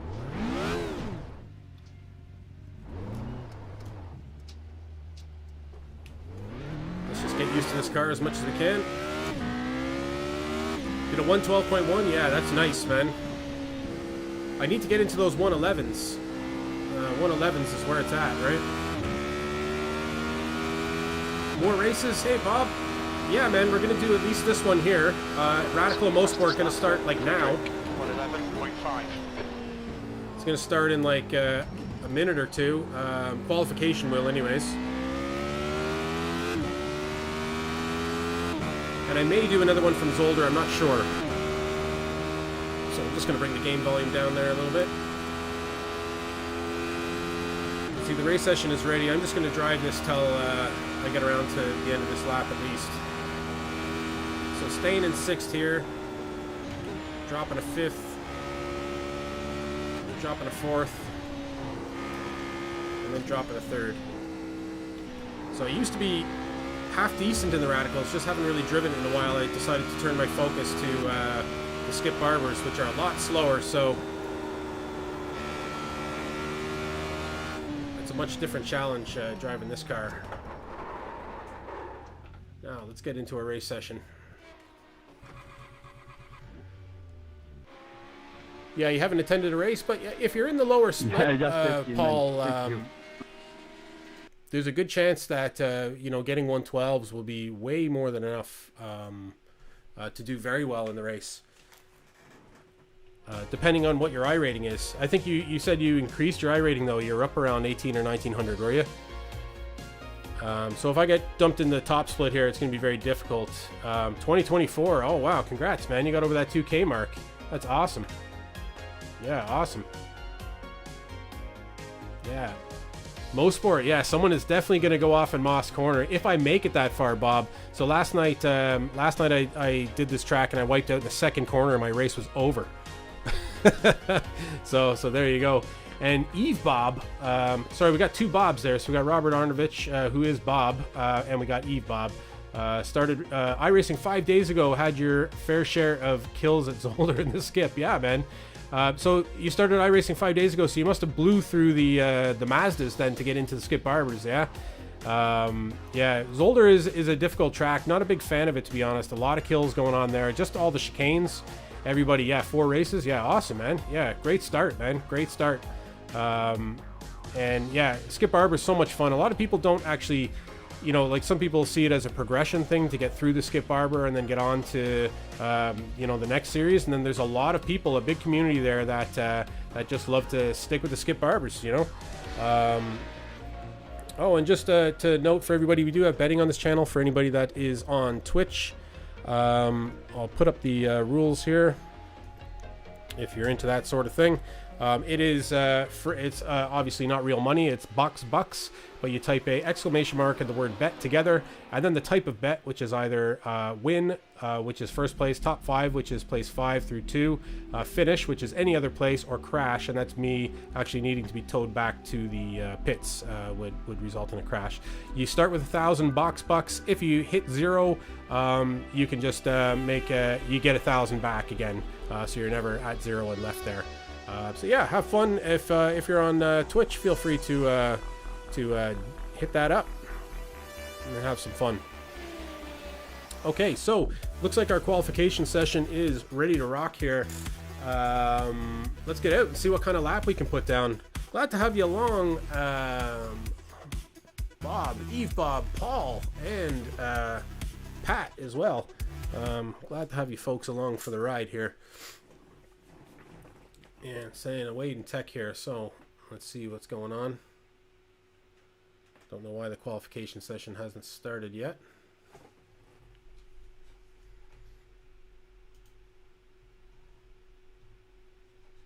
Is there an issue?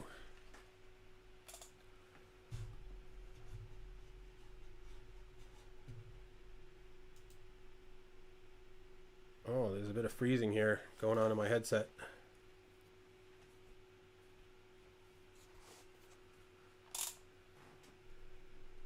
Okay, I don't know what's happening.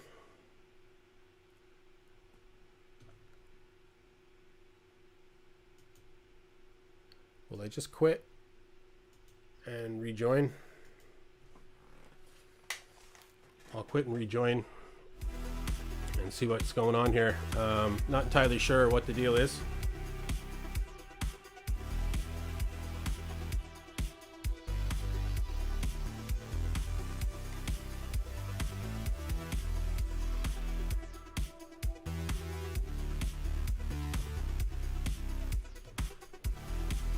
I can still see it in my headset here, so I'm just gonna plug it out, plug it back in. This is not good, obviously.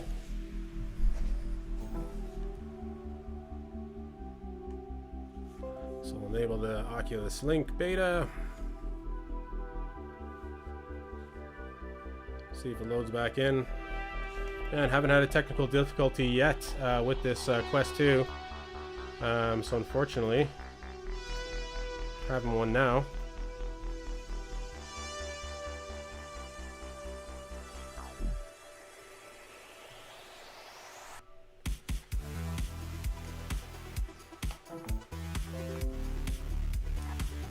So let me disconnect there. Let's just pray we can get back in time for the race.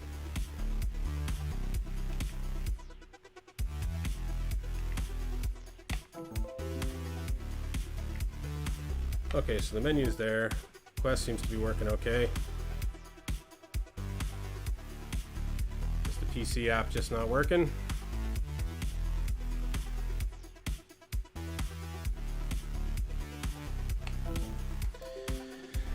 Alright, so some sort of issue with iRacing I think has crashed, and it's probably still hung up here on the inside.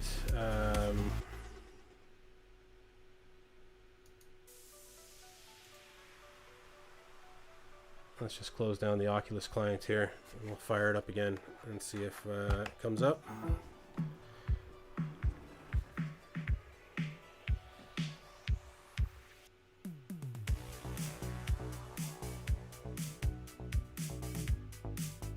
Which it is not. I'll give it 5 seconds. 4, 3, 2, 1. Okay, so let me try and reboot the headset. Now this is really going to suck if I lose all my IR by finishing last, by not being able to participate in a race.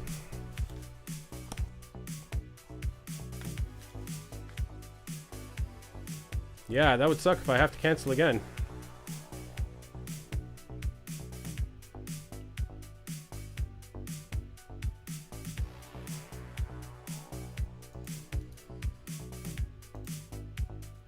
Oh, and I can see iRacing Simulator was still there. So that may have had something to do with it. I think it was actually iRacing that was hanging up. Okay, so this is back. So I think when this was going in, it was actually going in properly, but iRacing was still, yeah. So it's coming on. So let's just load into the session here, ASAP. I'm sure we've missed our qualifying.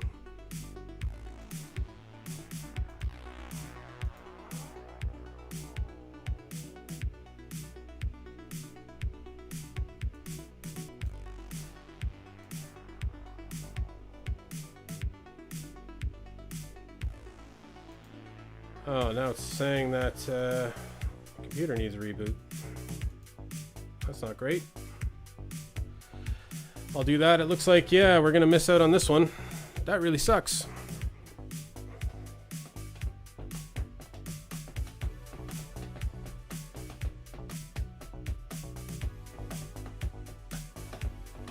Yeah. Looks like I ended like the iRacing service or something because it was hung up, and then it thinks, the website thinks that the game is not actually there. So at least I run a separate machine for streaming here, so the stream doesn't die when I reboot. But sure, I'll switch cameras there so you can kind of see what's going on with that screen as it boots up.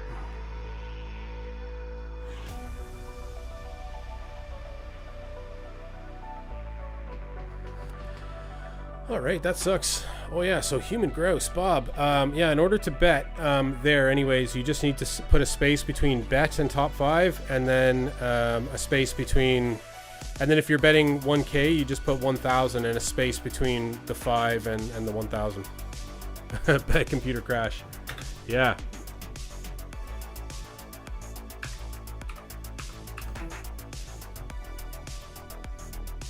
I was hoping all my windows would reload the way they were.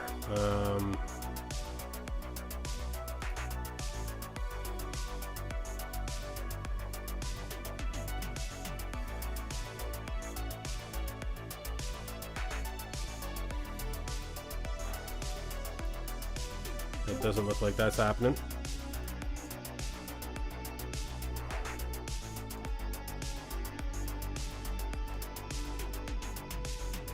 I assume the race has already started, right? There's pretty much no point in going back in. We can still make the next Zolder race.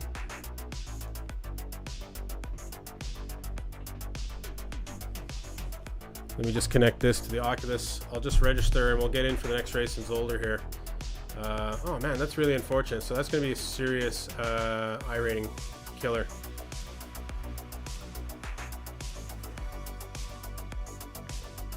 There's a good bit of setup here, so bear with me as I try and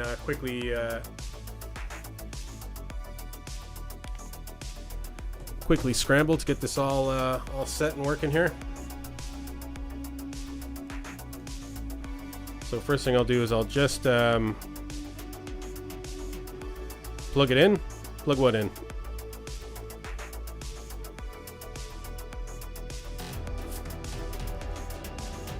Oh, you Bob, thanks for following, man.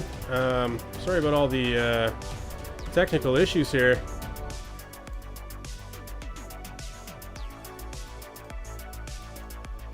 Not saying you're bad luck or anything, you know, but you're very welcome. You're very welcome joining us here. All right, we'll get back out at Zolder here, and we'll see what happens anyway. So we'll have some fun at Zolder. So the race session is ready. I'm registered anyways in time. We'll get in. I just need to get my chat up here so I can see you guys while I'm in VR. See what you're saying. Okay, so I'm officially loading in, so we're there anyways. So yeah, so that'll be a bit of an IR drop, but maybe that'll put us in a nice low split in Zolder. And maybe we can get a win out of this and make it all good, right? Okay, so I just need to load up my chat tabs here. Alright, so my chat box widget.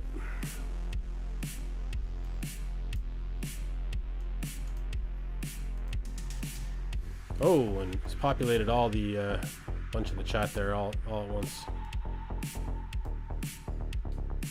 Zolder skippies, yeah man, Zolder skippies. That's what we were doing in the last race. John J. Jonington's most hated track.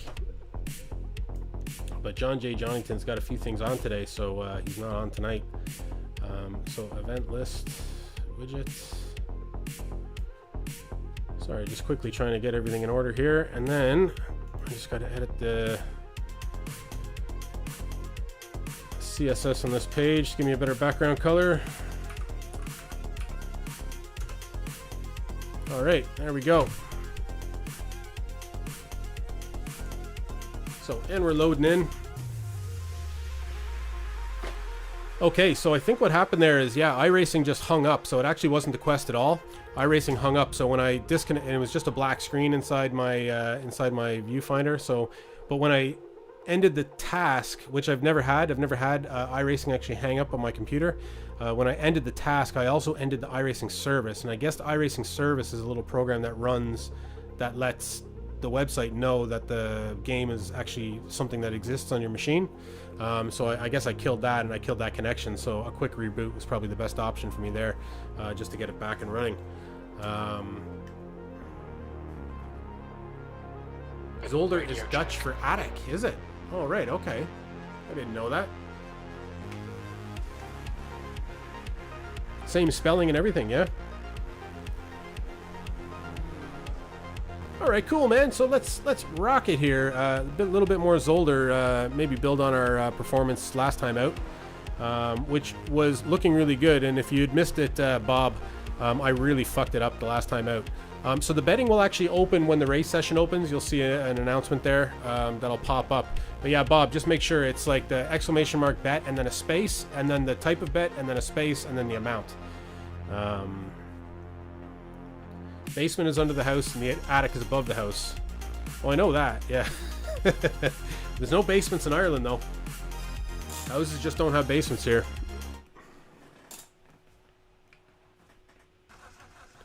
And I'm not sure you as well, Human Grouse there. Speed limit is 60 kilometers Do you guys per have hour. basements up in that frozen tundra up there?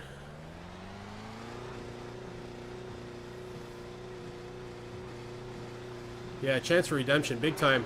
I was looking like I was going to finish P3. I had a shot at P2. Guy got around me. I should have probably listened to. I should have listened to Paul actually and let the guy go, and then I wouldn't have run into the issues. Okay, our race session is ready, so that was a bit of a waste load into that. Oh, you thought addict? Oh, you got a basement. Oh, very nice. And yet your rig is right in the middle of your living room.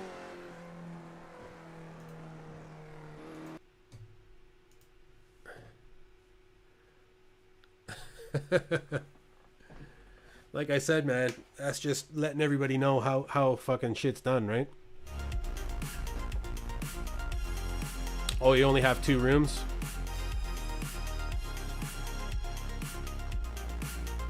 Basements, they all leak. Oh yeah, they all leak up there. And imagine with the temperature, you get like some serious frost, and then the intense heat in the summertime, right? You raise trout in the basement come springtime. Gotta get that sub pump, man, going. Sub pump.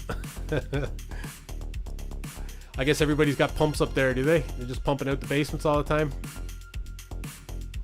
Hose going out the window. Permanent hose installation in the side of the window from the basement. Yeah, no basements in Ireland. I don't know what it is here. Why there's no basements in most of the houses. It really sucks because yeah, it really takes away a whole floor of your house, right? Gets in the way of, you know, things like playing music, or, you know, yeah, basements are always very cold. Yeah, Canada, Paul. So in Canada, where I'm from, the basements are made to be like another level in the house. Like they really go out of their way to design them so that they're not cold.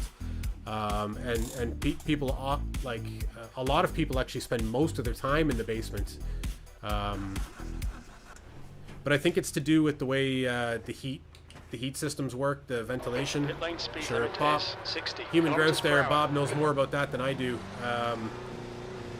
The pumped air, like you would get in a commercial kind of building in Europe. I find most of the houses here are kind of like plumbing, right? Plum heat, like with rads. There's advantages and disadvantages to both. My only problem is anytime my heat goes here, because we have like the rads, that's the Irish system, you need like an electrician and a plumber, like to sort it out. And you don't know which one you need, you know?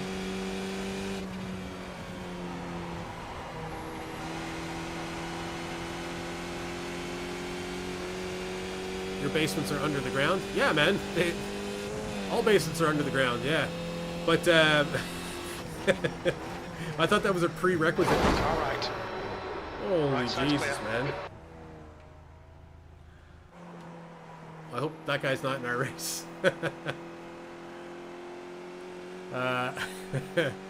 But yeah, in Canada, generally there's a furnace that's down in the basement, and the air would get pumped out of the furnace, obviously, like to the house. Yeah, basements would be made, you know, a lot of people would put a living room or a bar or something like that in. Pit lane speed limit is 60 kilometers per hour. Your exit is clear. Watch the white line. Okay, Colin, we've got 2 laps to set a decent time. Because there's also a garage, you know, people would have garages as well, right? Or a garage. So, like, it's not necessarily just a dumping ground for stuff, you know? But when you buy a house, generally, like a new house, the basement will come unfinished, and it's up to you to finish it yourself.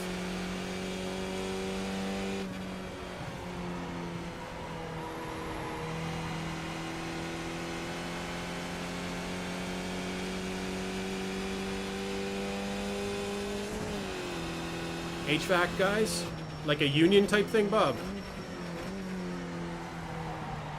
The track temperature's decreasing. It's now 90. You kind of get like a Celsius. boiler guy or an electrician guy or whatever to like look at your system. It's like 2 totally different things, right?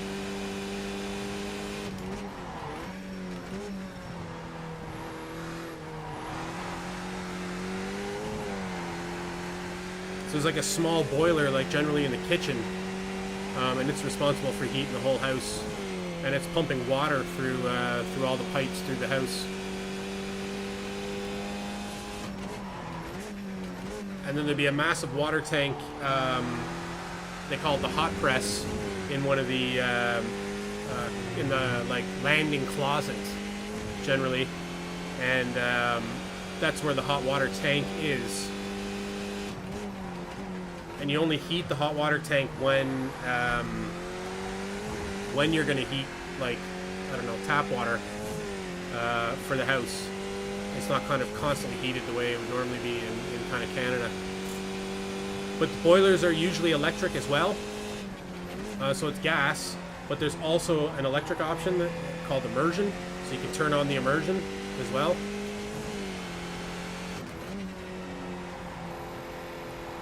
But the immersion is really expensive. So you can do the electric option as well. And it heats the one tank that would heat the rads and the hot water. There's like a separate parts in the tank for both, you know?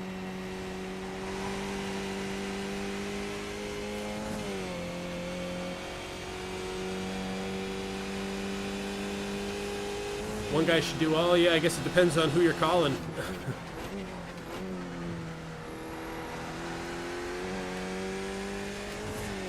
Never seems to be the case with me here.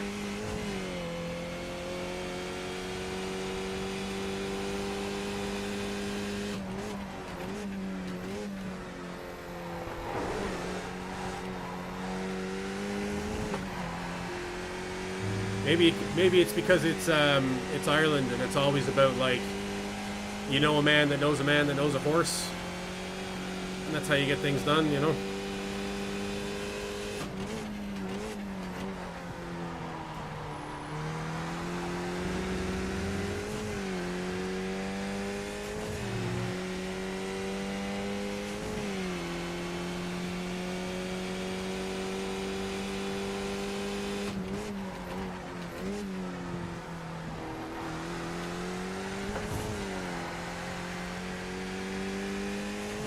Okay, our first time lap just finished there now.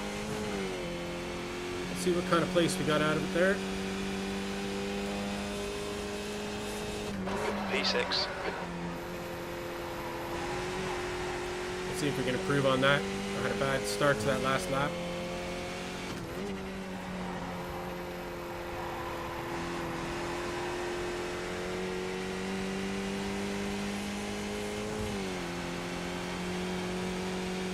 Already in the green, looking good.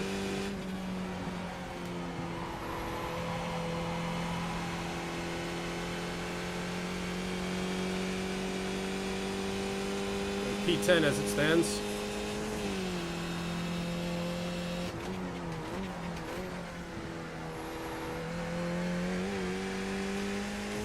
What's a good lap time around here? I'm not sure. I think 46.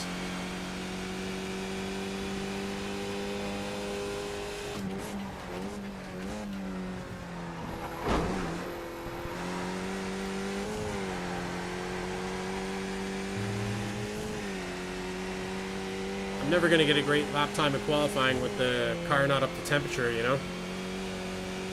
This lap so far is significantly better than my first one.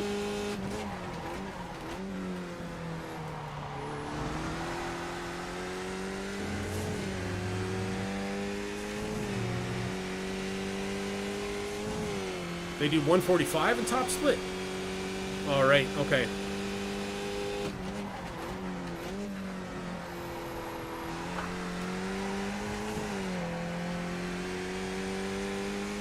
Yeah, I've kind of fallen off the top split hunt. I suppose you're hitting the top split races now, Paul. P5, that lap was at 147.76. Okay, 147.76. Okay, we'll take that. P5.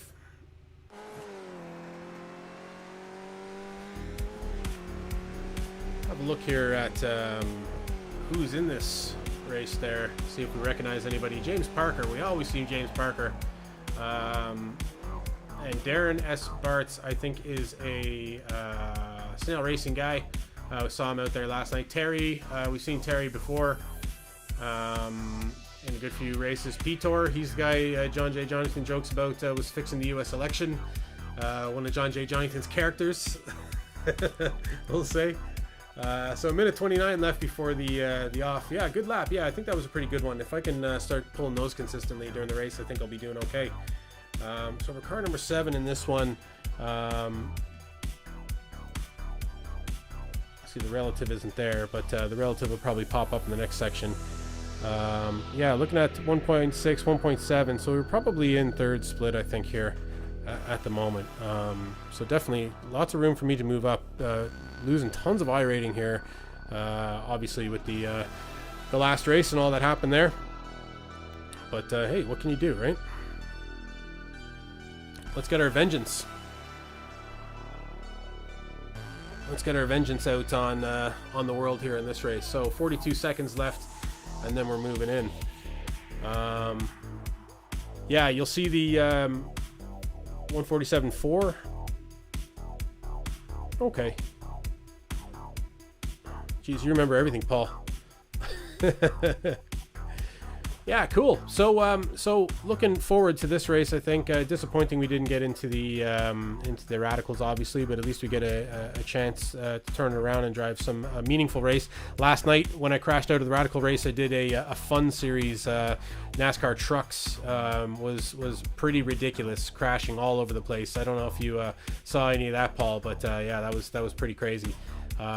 We're connected with Flyby via voice as well, and he was driving in the race, took me out in the first corner. He got rammed into from behind, and then that in turn rammed me from behind. Yeah, good bit of fun, bit of a laugh anyways. So we got that all sorted. Okay, so time to get out on the grid. It's not registered with that last race in the radical, or not yet. Yeah, probably just not yet. The race might not be finished yet, so they haven't handed me down the punishment. So get your bets in there. I assume the betting... Oh, you know what? The betting actually isn't on because I didn't start it. So my apologies, folks. Good luck, everyone. Have a good race. Yeah, have a good one, Seth. When I rebooted the computer, I'm just starting it now, so I don't know if it's too late as the race session is actually on. Yeah, so you can bet now if you want. So exclamation mark bet, and then your guess, and then only if you're on Twitch though. and then your guess, and then your amount.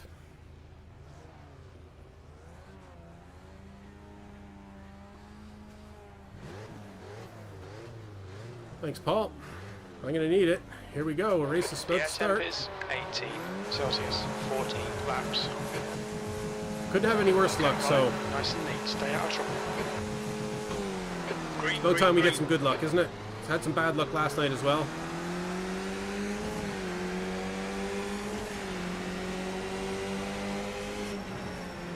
Try to avoid some craziness off the start here. Staying well away from these cars.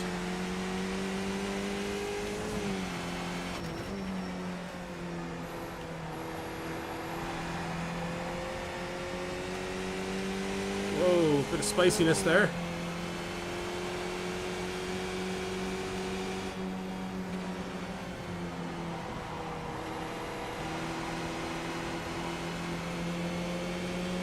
Left side. He's still there. Okay, Clear left. he's backed out. Start's okay. We're still in this. He almost rear-ended us. We're very lucky that didn't happen.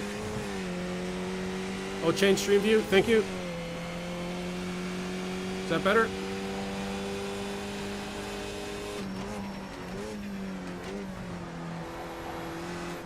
Sorry about that.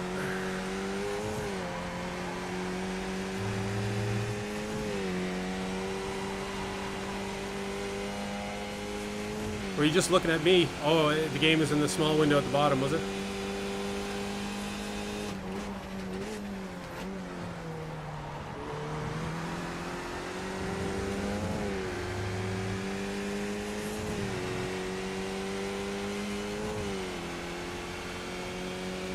Okay, we're in this race anyways.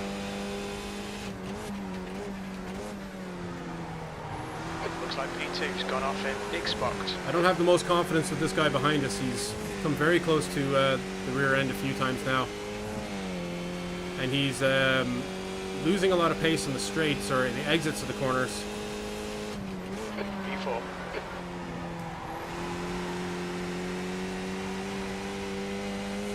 And he's almost colliding with us each time we have to slow down.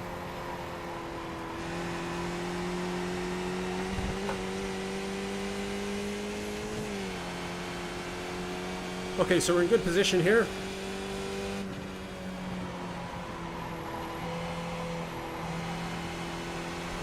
Oh, no. Stay out of that dirt, Terry. And the winning bet is crash. Oh, it's just not that was a not my close week, one. folks. Not my week. Good save.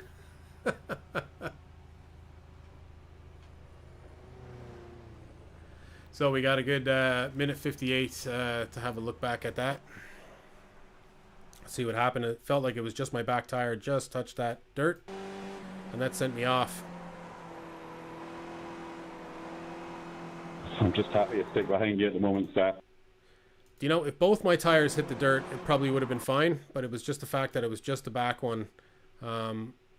Like that fella in front of me. Copy that. We'll battle whenever you're ready. Totally on the dirt. So I think this is I know you're fast. leading to show me that I am going to yeah, it happened to you too. Yeah, it's happened to me more than once in that corner in the last few seasons playing at this track.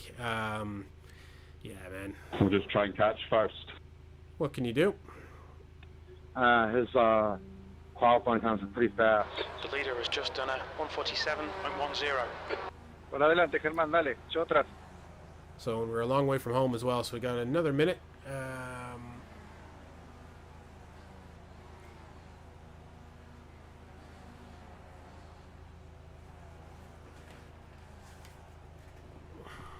Might as well come back on Spotting camera. mischief. Sorry, buddy.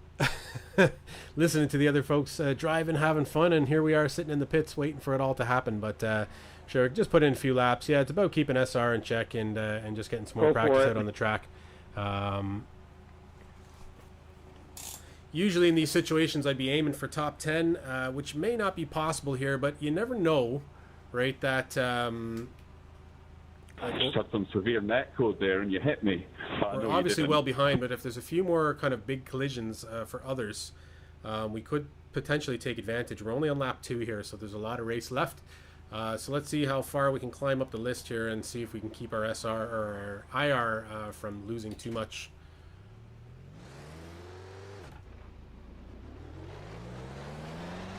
Got Matt behind me. All clear on pit exit.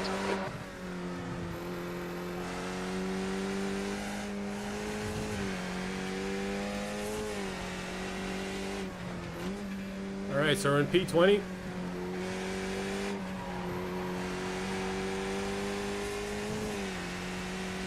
Man, just really not my week, huh?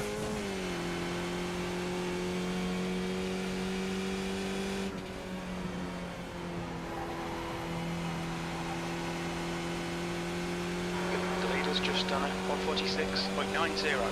Yeah, probably some places for grabs. We've got cars that are within, like, on the same lap as us at the moment.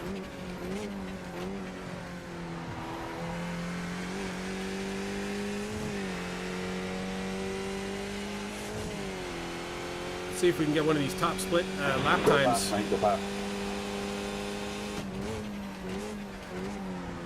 gotta be wary though, I think I'm probably still on cold tires here.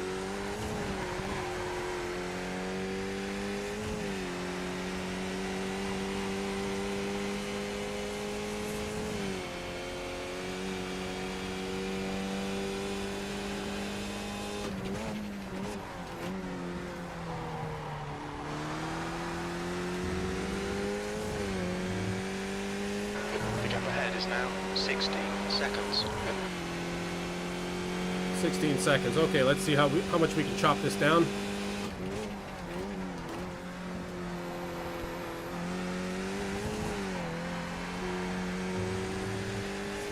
Take it one car at a time.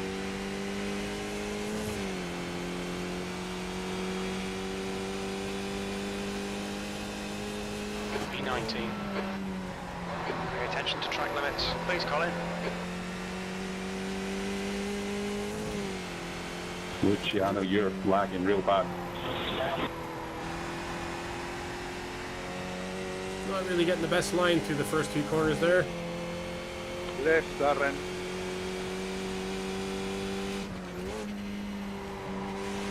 I don't know why I downshifted there. Just doing it all wrong here, folks. Totally out of rhythm. Maybe it's a bad idea to try and toss a radical race in the middle. I only got out of the track for a little bit of time, but maybe it was enough just to throw the whole rhythm out, you know?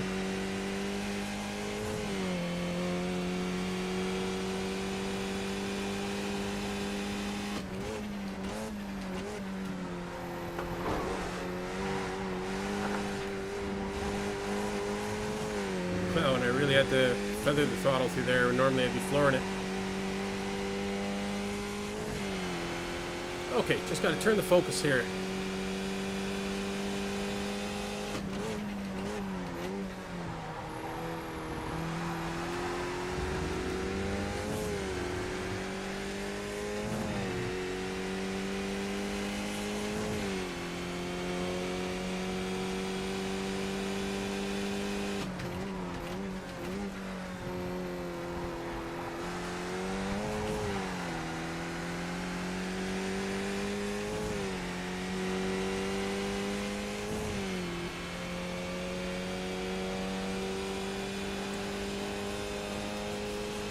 That's last. That's the fastest lap.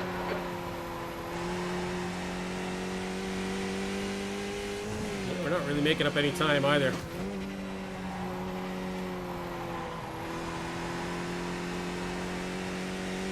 Losing time.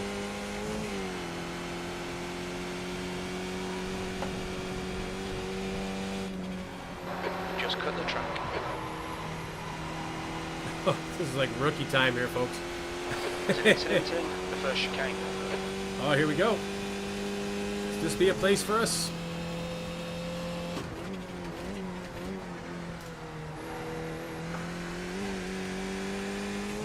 I always hear Robert on Conducci Racing's channel always said, well, I'm not dead and I'm not in last. Well, we're dead. And we're in last.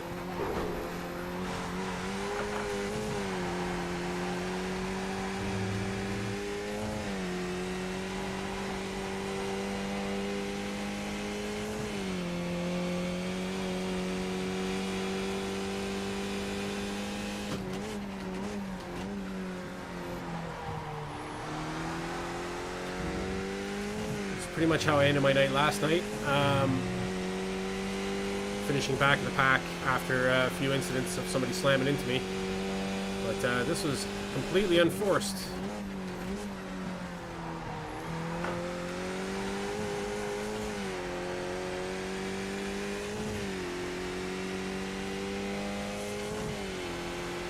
No, it should have all been fixed. Should have all been fixed, the damage. You get one free fix.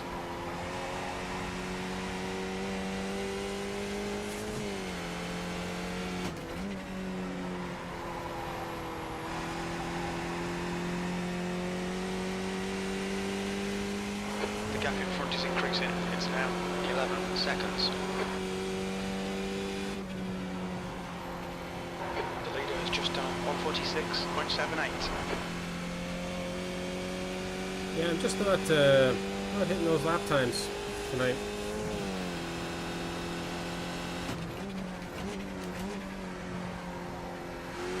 Oh, almost lost it there.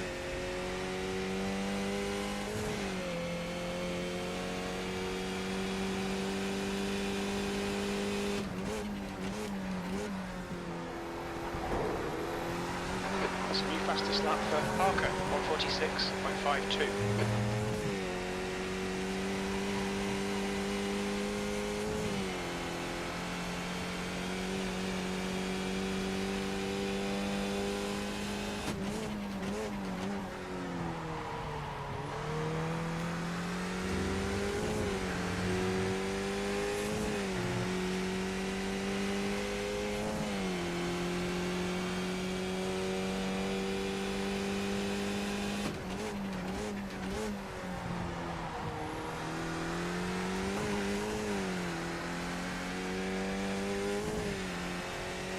Stress. Yeah, man. Hope I get the group back too.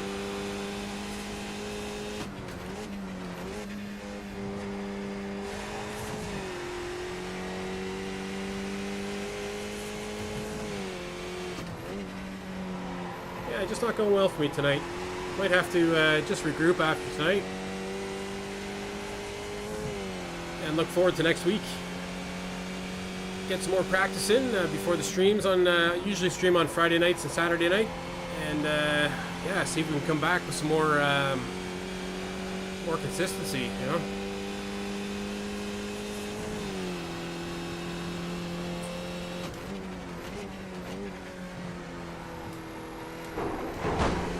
Yeah, it was definite stress missing the Radical race. Haven't had iRacing crash on me like that before, so interesting. I guess it's a computer, man, and computers just crash on you, and that's the way it goes, you know?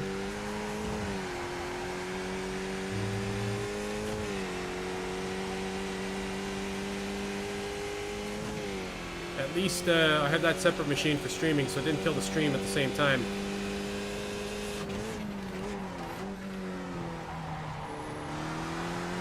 I mean, here we are losing a Skip Barber race when we should be losing a Radical race.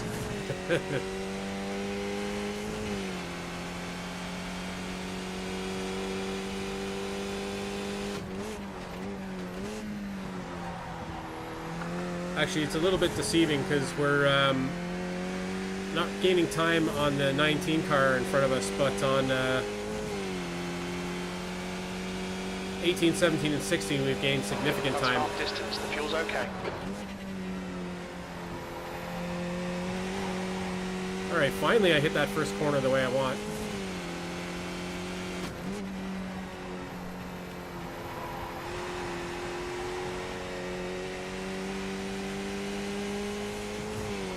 That's a little better through that section.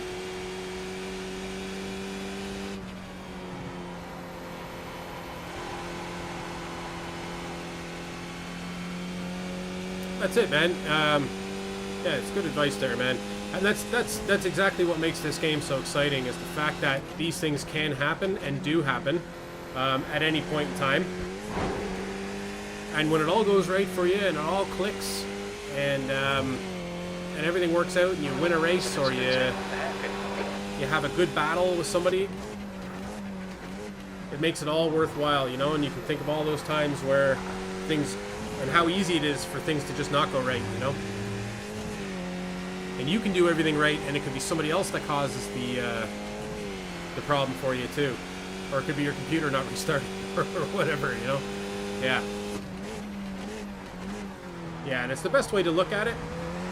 And you'd be really successful in this game if you feel that way about your driving on track as well. And you know, like I'll probably reflect on that incident that I had earlier in the last race, where I got rear-ended. And just think about, well, what did I do wrong? Did I brake too early? Was I inconsistent? Was it him dive bombing? You know, but potentially it's my fault too. You know. Oh, so it looks like an incident. So we're not in last. We're officially not in last. Stay on it. Keep digging. P19.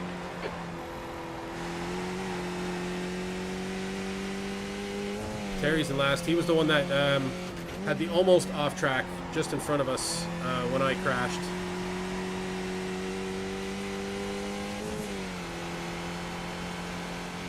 The leader has just done 146.22. Each spot we gain here is less iRating loss, so it's worth fighting for. It was him, no question. Yeah, that's it. But it's funny, you know, sometimes, and I would give you this advice Vamos por Harald, Eduardo, vamos. in iRacing, is don't react during the actual race. You hear some people like really giving out loads, screaming at people for causing an accident, you know, and you might feel that way about somebody else. And then after the race, you go back and you look at the replay, and you're like, actually, I didn't give him enough room or whatever, you know. It's until you actually see that replay, you almost have no business talking about the accident, if you know what I mean. Yeah, I made the spin on my own. Yeah. I think getting rear-ended, though, wasn't... I don't think that was my fault, but it was a bit of a dive bomb. But I certainly did spin on my own there. And I can't let those other things rattle me as well, right? You have to be stronger than that.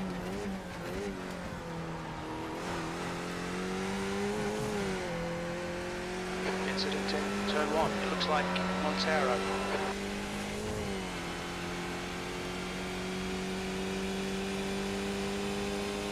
18th. Well, do you know what's going on, I think? Like, keep your wits about you, mate.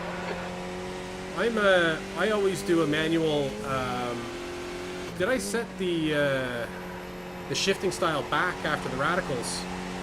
Because I always do a manual blip. And I can hear the car really revving when I'm blipping. Incident in turn 1. We think it might be Montero. Not that caused the incident or anything. I didn't, yeah. So that could be part of my issues with my times here. Push now. The guy behind is catching. I normally do manual blips, you know. Yeah, and I was just seeing I was able to downshift there without it.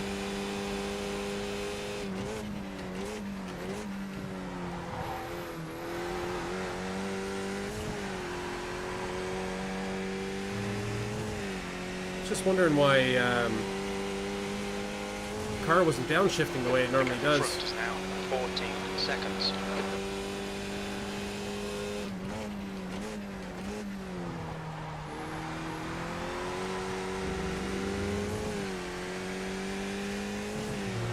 Yeah, cheers, Paul.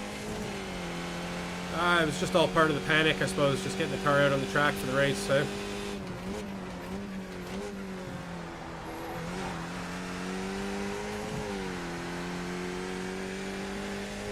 I don't think it's affecting me as badly now that I realize that, because I'm just able to not try to manually blip as well. 17th place. That was 147.22. I just think I'm faster when I do it myself, you know? You always use the auto blip? I used to. And then I decided to take on the manual blip myself. And it really improved my times. So I've just stuck with it ever since.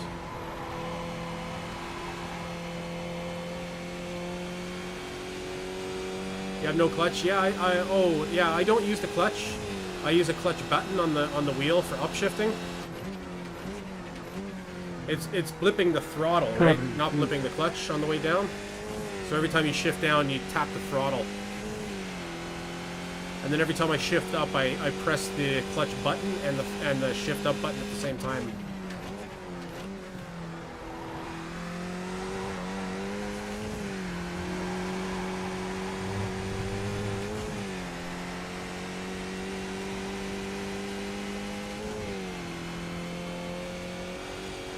Yeah, the setup of my wheel, it's easy because the button and the shifter are like right on the opposite side of the wheel from each other, so it's like it's easy to do it, you know. I suppose it depends on your wheel setup. Yeah. Thank you. Oh, and I broke too late there.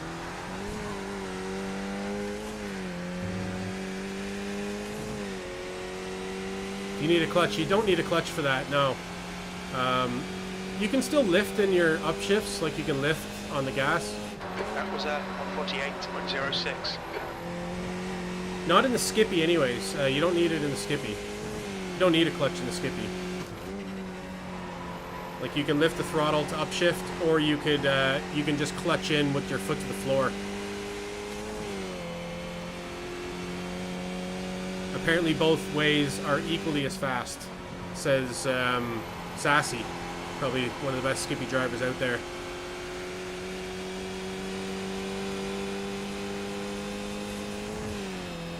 I believe Sassy.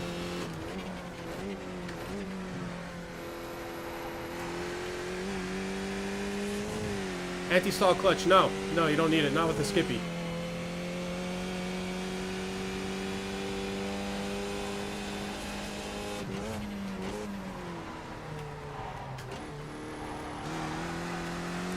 It'll probably take you a good hour practice session, Paul.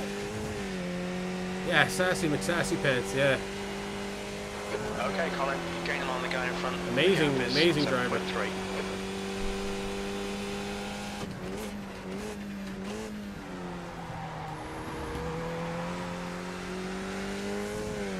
Okay, we got somebody within 7 seconds here. Can we catch him? Can we make this interesting?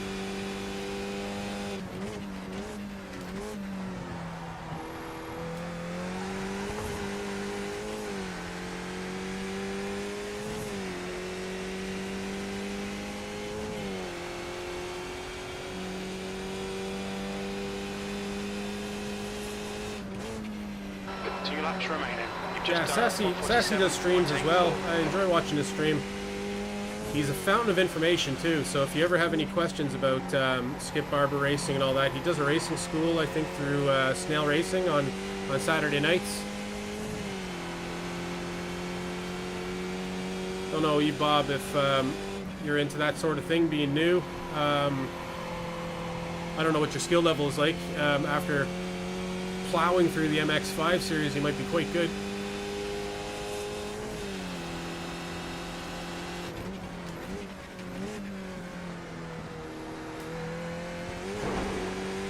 But the Snail Racing, I think her channel is just called Annie Rabbits now. I'd recommend having a look at her on Twitch. They run kind of like a beginners, like they kind of focus on Skip Barber cars as well. And they run like a racing school on Saturday night, so tonight I suppose. And you can learn all kinds of like driving techniques. I think Sassy's one of the teachers there. He takes people through kind of trail braking and different types of steering and all that kind of stuff. I'm not sure if there's any cost involved in it or whatever, but yeah, it's worthwhile getting involved in that community. High 147 in Zolders, yeah. All over the place. Sounds like me, man.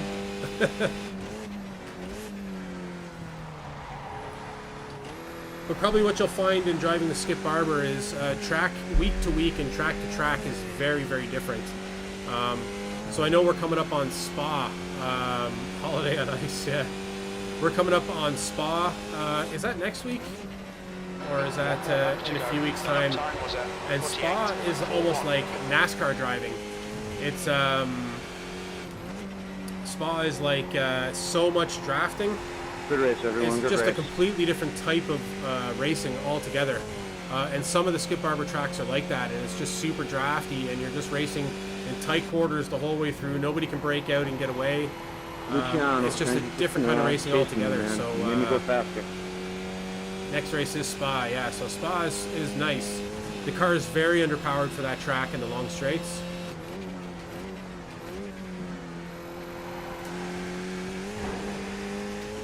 Okay, we've been catching this guy, so let's see if we can get him here. He's probably going to defend like a banshee.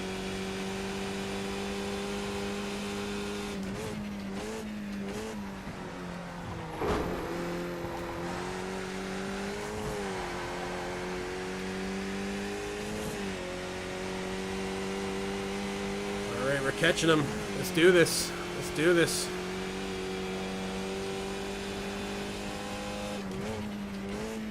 Oh, he turned in.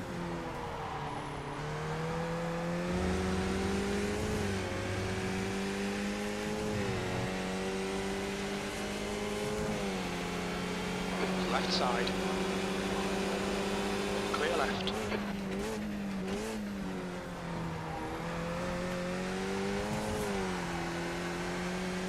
All right, we got him at least. Got one place back.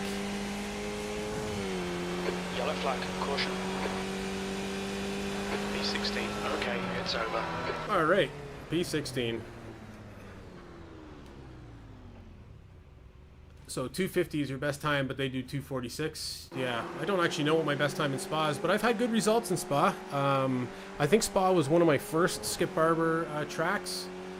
And look, to be honest, folks, I don't actually want to go back and look at the replays there because that was a pretty boring race for y'all, so I apologize for that. Let's kick on some music here. Now, I think I may call it a night there. Let's quit while I'm behind, I think. I have to get up with the kids in the morning, and I would like a glass of something stiff to just wash away that horrible nightmare of Zolder this weekend. But I'm definitely going to try to get back on next week and get a lot more practice in. So recently, just in my personal life, I haven't been racing as much midweek, which is definitely reflected in my performances on the weekend. So I'll see about getting at least one or two practice sessions in midweek coming into next weekend. And Spa should be a fun one. I've had some really good results at Spa, and at the very least, it's some of the best racing I've had. I've had some serious back and forth with some awesome clean racers where you're passing, then being passed, then passing, then being passed. It's just so much fun. So you got a lot of fun to look forward to, Eve Bob, there next week at Spa, turning out these Skip Barbers. Zolder, personally, I think is the worst track I've played on, and it's not just because my performances are bad, but I do honestly believe Zolder is the worst track I've played in this game. For the Skippy so far. This one and Tsukuba are probably my two most hated, I think, so far. My results aren't good, but like it just seems like I'm getting rear-ended all the time. The corners are like really complicated. The cars don't go well through them, and people just end up crashing into me all the time. So when I'm having a good race, I'm getting crashed into. When I'm having a bad race, I'm having a bad race. So I'm making a lot of my own problems out there as well, though, by having my own spin. So what can you do?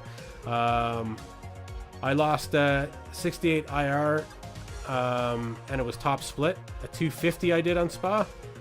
Okay. Oh, 250.8. Yeah. No SR lost. Yeah, no, I did pretty well in Spa. It's doing okay, sure we'll race at Spa. Are you going to stick with the Skip Barbers, Eve Bob? Is that going to be your thing now, like doing Skip Barbers going forward for a little while? Because definitely in iRacing you kind of have to pick a path, right? Because it's so expensive buying all the different tracks and content and everything. As was said to me when I first got involved in iRacing, your best thing for you to do is to buy the tracks, because the tracks get reused all the time and all the different splits and whatever. So yeah, for sure, man. Yeah, so stick with the Skippy. Buy all the tracks that are just coming up in the next season of the Skippy or whatever, or the ones that you don't have. So it's saying I didn't lose. Oh, I didn't lose SR. Okay. Oh, the Radical one. Oh, I only lost 68, so it must have been top split then. Yeah, I must have been very low IR going into that one compared to everybody else. But yeah, so yeah, finish the season. Yeah, finish off the season. Let's see where next season lies, see what kind of tracks are coming out for it. Some of my favorites, I think in the Skip Barbers, they have a spreadsheet where you can kind of check out. Yeah, that's it. Yeah, no need to drive anything faster. You can always, if you up your license as well, one of the free cars is the Radical, and that's the one that I got kicked out of there as well. So that one is a free car. You don't have to pay for that one. They use a lot of similar tracks that you'd see in Skip Barber. So if you kind of just hang in with the Skip Barber and buy a few tracks, you know, and just see out a season or two, and you get your SR up there and you get into your C license, then you can start driving that Radical. You just need, it's up for C. Yeah, cool, man. So if you get up to 4 SR, I think you get an automatic promotion. If you get up to 3 SR, you have to wait till the end of the season to get up into that. But yeah, for sure. There's no need to rush into the Radical. Settle into that Skip Barber, man. It's a really cool car to learn on, and that's what the Formula drivers in real life learn on too, right? You know, 3.59, yeah, cool, man. So you're doing well. High SR is good. You know, it's a good sign. You know, leaving people room, not crashing, not doing what I was doing tonight, you know, and getting into all those accidents. But hey, man, we all have these nights. I had a bad night last night, but yeah, we all have these nights. Paul, you've had these nights, man. You've dropped some serious IR I've seen in the past, and you gain IR. Like Paul, I've seen Paul swing like 400 IR, and then he like wins 3 races in a row, and he's back. You know, like. You know, we all have these nights. I had kind of taken Eve, Bob, and Paul. I took a different approach to iRacing over the last like 2 months leading up to maybe a couple weeks ago, where I decided to stop kind of racing to win races, and I was racing for top 10 places. So I was slowly climbing up the IR, and I was trying to get up to 2K, and I think I got up to 1980 or something, was as close as I got. And then that's been my recent decline back down to God knows where I'm at now. Let me refresh this page here. It'll tell us.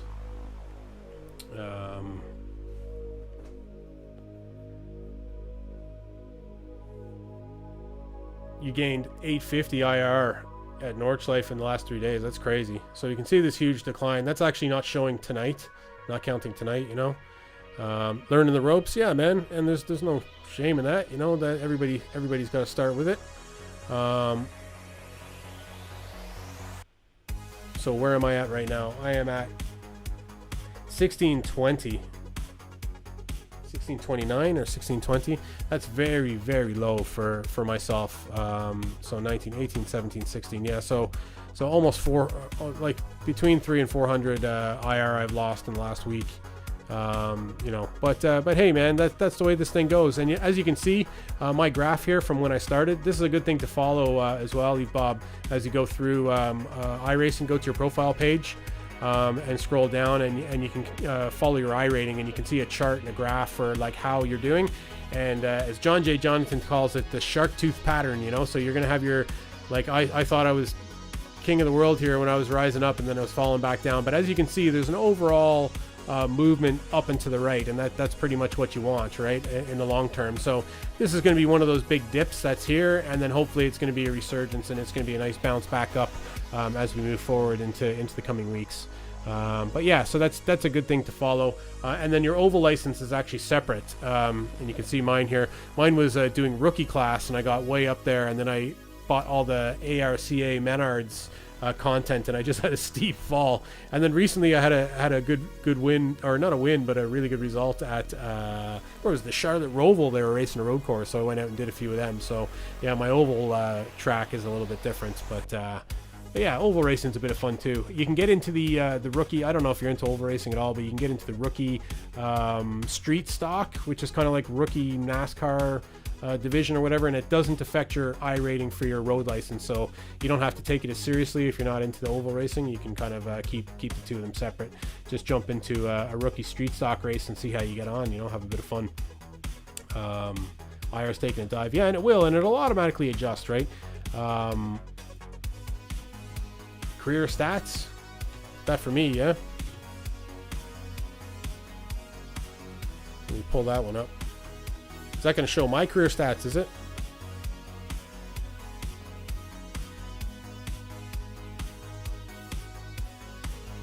Oh, this is somebody else, Chris Herrera. Who's this person now?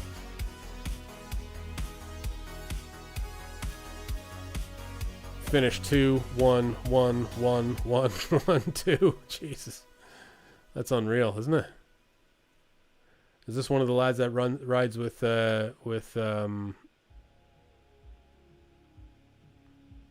Ben? And you can see there in 2018, 2019, he was kind of coasting along the 2000 mark there, dipping back down, probably to around where I'm at now. And then all of a sudden, increase. You know, that could either be due to kind of either attending one of those driving school kind of things, you know, improving that way, or it could be buying better equipment or something, you know, being flatlined like that for that long. Or maybe he wasn't playing, you know, he kind of stopped playing and then all of a sudden had a bit, you know. Yeah, that guy's the king is older, yeah. And I know Ben said he got 1,000 IR last season here as well, you know, that kind of really popped him up. But man, yeah. That's crazy stats, you know. Once you get up to that I rating, you're winning races. And how much like I rating is he actually gaining, right? So like if we go into this one, so he finished first. Oh, probably won't actually show how much I rating he gained. Oh, if I go into it, right?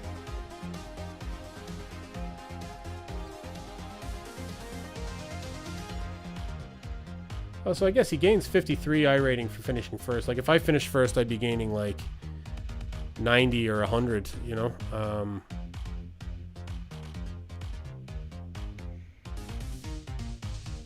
But yeah, on the side there, you always see those pure driving school kind of stuff. I think they have different types of setups and all that kind of stuff, you know. But hey, you know, what can you do? You know, lots of fun, lots of different options here available on iRacing. Man, I sure love it, and super happy that I got involved in it and even started streaming it. You know, yeah, you don't gain a lot when your IR is high, you know. So it's kind of self-adjusting, you know. So I don't panic too much when my IR falls, because what happens there is it will when my IR falls, it will basically put me in lower splits, right? And then I'll get an opportunity to have better results, you know, that way. But I suppose the one trade-off is when you get into those lower splits, you could you're with drivers that are more potential to take you out of races, right? So you got to make sure you're qualifying well, so you're kind of avoiding all the tracks. How goes the battle? Battle's not going good, Mike Moose. I'm going to give up here now and go drink a pint of vodka and Coke, I think. Well, maybe not quite, but I'm going to go have a stiff drink. Yeah, had a reasonable first race. Like I was doing really well. Potential top 3 podium finish, and then I kind of just blew it towards the end. And ended up. What did I end up? Where did I end up that race? It was a P8. Ended up, and should have had like P3, like locked in P3, and just kind of. I got rear-ended by somebody who overtook me, so then P4 was there for me, and then I spun on one of the corners, and then a bunch of cars got past me. So yeah, it was a bit disappointing, that one. And then I signed up for a Radical race, and iRacing froze on me, so I had to drop out, and I lost all the I rating for that. And then in the final race here at Zolder, I made a crash. You know, one tire got loose on the dirt and put me into the wall, man, and just sat in the pits for 2 minutes, and yeah, not great, you know. Oh, hold on, one more driver here for Paul. Is this the link to your stats? Is it, Paul? Oh, okay, no. Manu Uchetta. Oh wow, look at that. Hold on. You can't look at that. There you go. 8,000. What's the overall I rating for this fella? 7,705. Wow. And this guy's the same. 1, 1, 1, 1, 1, 2, 2, 1, 1, 1. Lime Rock Park. Oh, what's he driving? He must be driving something else at Lime Rock. Oh no, it's Skip Barber. Is that a long time ago or something? Oh, he hasn't driven. He's only starting to drive again, right? Recently? So 2020.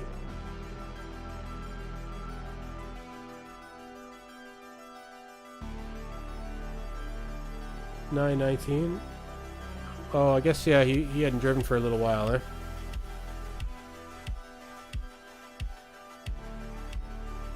Next week I'm going to crush it. Yeah, man, next week is Spa, Mr. Moose. This thing, Italia? Above his picture?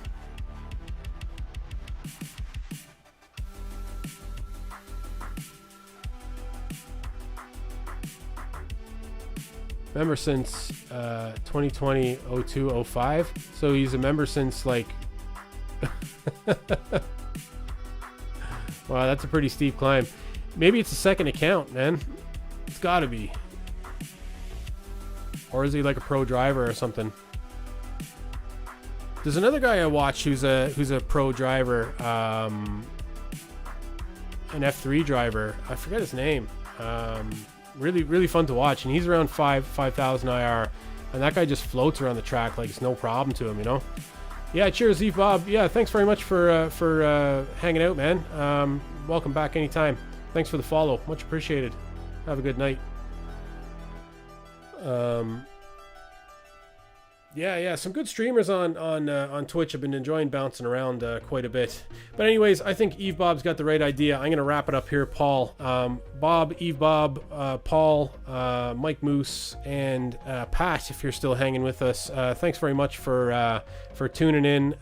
Much appreciate all the support and chat. And keeping me company on a Saturday night, driving some laps around all these tracks. It's been good fun. Oh yeah, I love the waving. Oh, you're getting into the emotes now, Bob. That's super popular on the Twitch, man. Is the Twitch working for you, or is it just the chat and you're watching in something else, or is the actual Twitch feed working? The video. Twitch is good, man. Yeah, cheers, man. The hearts. Yeah, cheers, Paul. You too, man. Enjoy.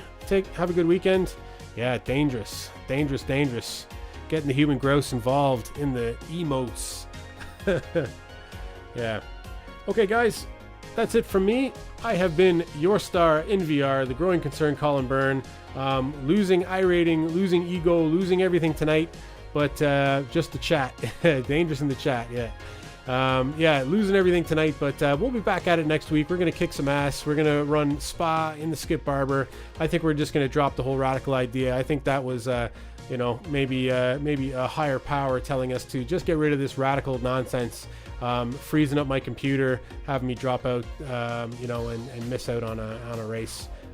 So we'll take that as a sign and just stick with the skippies and race the hell out of Spa next week and enjoy it while we do it. So as always, I'm saying if I can, I might pop up midweek for a surprise stream. If possible, but chances are it may not happen just due to the workload at work at the moment. But I definitely will be back next Friday night, either 9 p.m. or 10 p.m. Irish Standard Time, that's GMT, and I'll be back on Saturday night, either 9 or 10 p.m. GMT. Tonight, yeah, I came on a little bit early just to get some Radical practice in, so when is Nova stream? Oh, the dog. Nova stream. Yeah, Nova's downstairs at the moment. Nova's a big dog. She'd take up a lot of space in here. I probably couldn't see her off camera. She does join me during the day when I use this room as an office. Nova hangs out with me up here. But I think during the actual stream, she's a big dog. She'd probably bump into the cameras and stuff, start moving around. Yeah, she's a good dog. Probably should get her on cam. It would be, I'd be worried that it would be kind of ripping off Ann Rabbits, that she has a dog that sits beside her while she's streaming. She has the dog cam down on the dog as well. It's very cute. So love watching the dog cam. It's pretty cool. But maybe it's a good idea. Maybe we should rip it off and be shameless and soulless about it, and have the Nova cam, right? All right. Anyhow, Bob, take care. Enjoy, guys. See you again next week.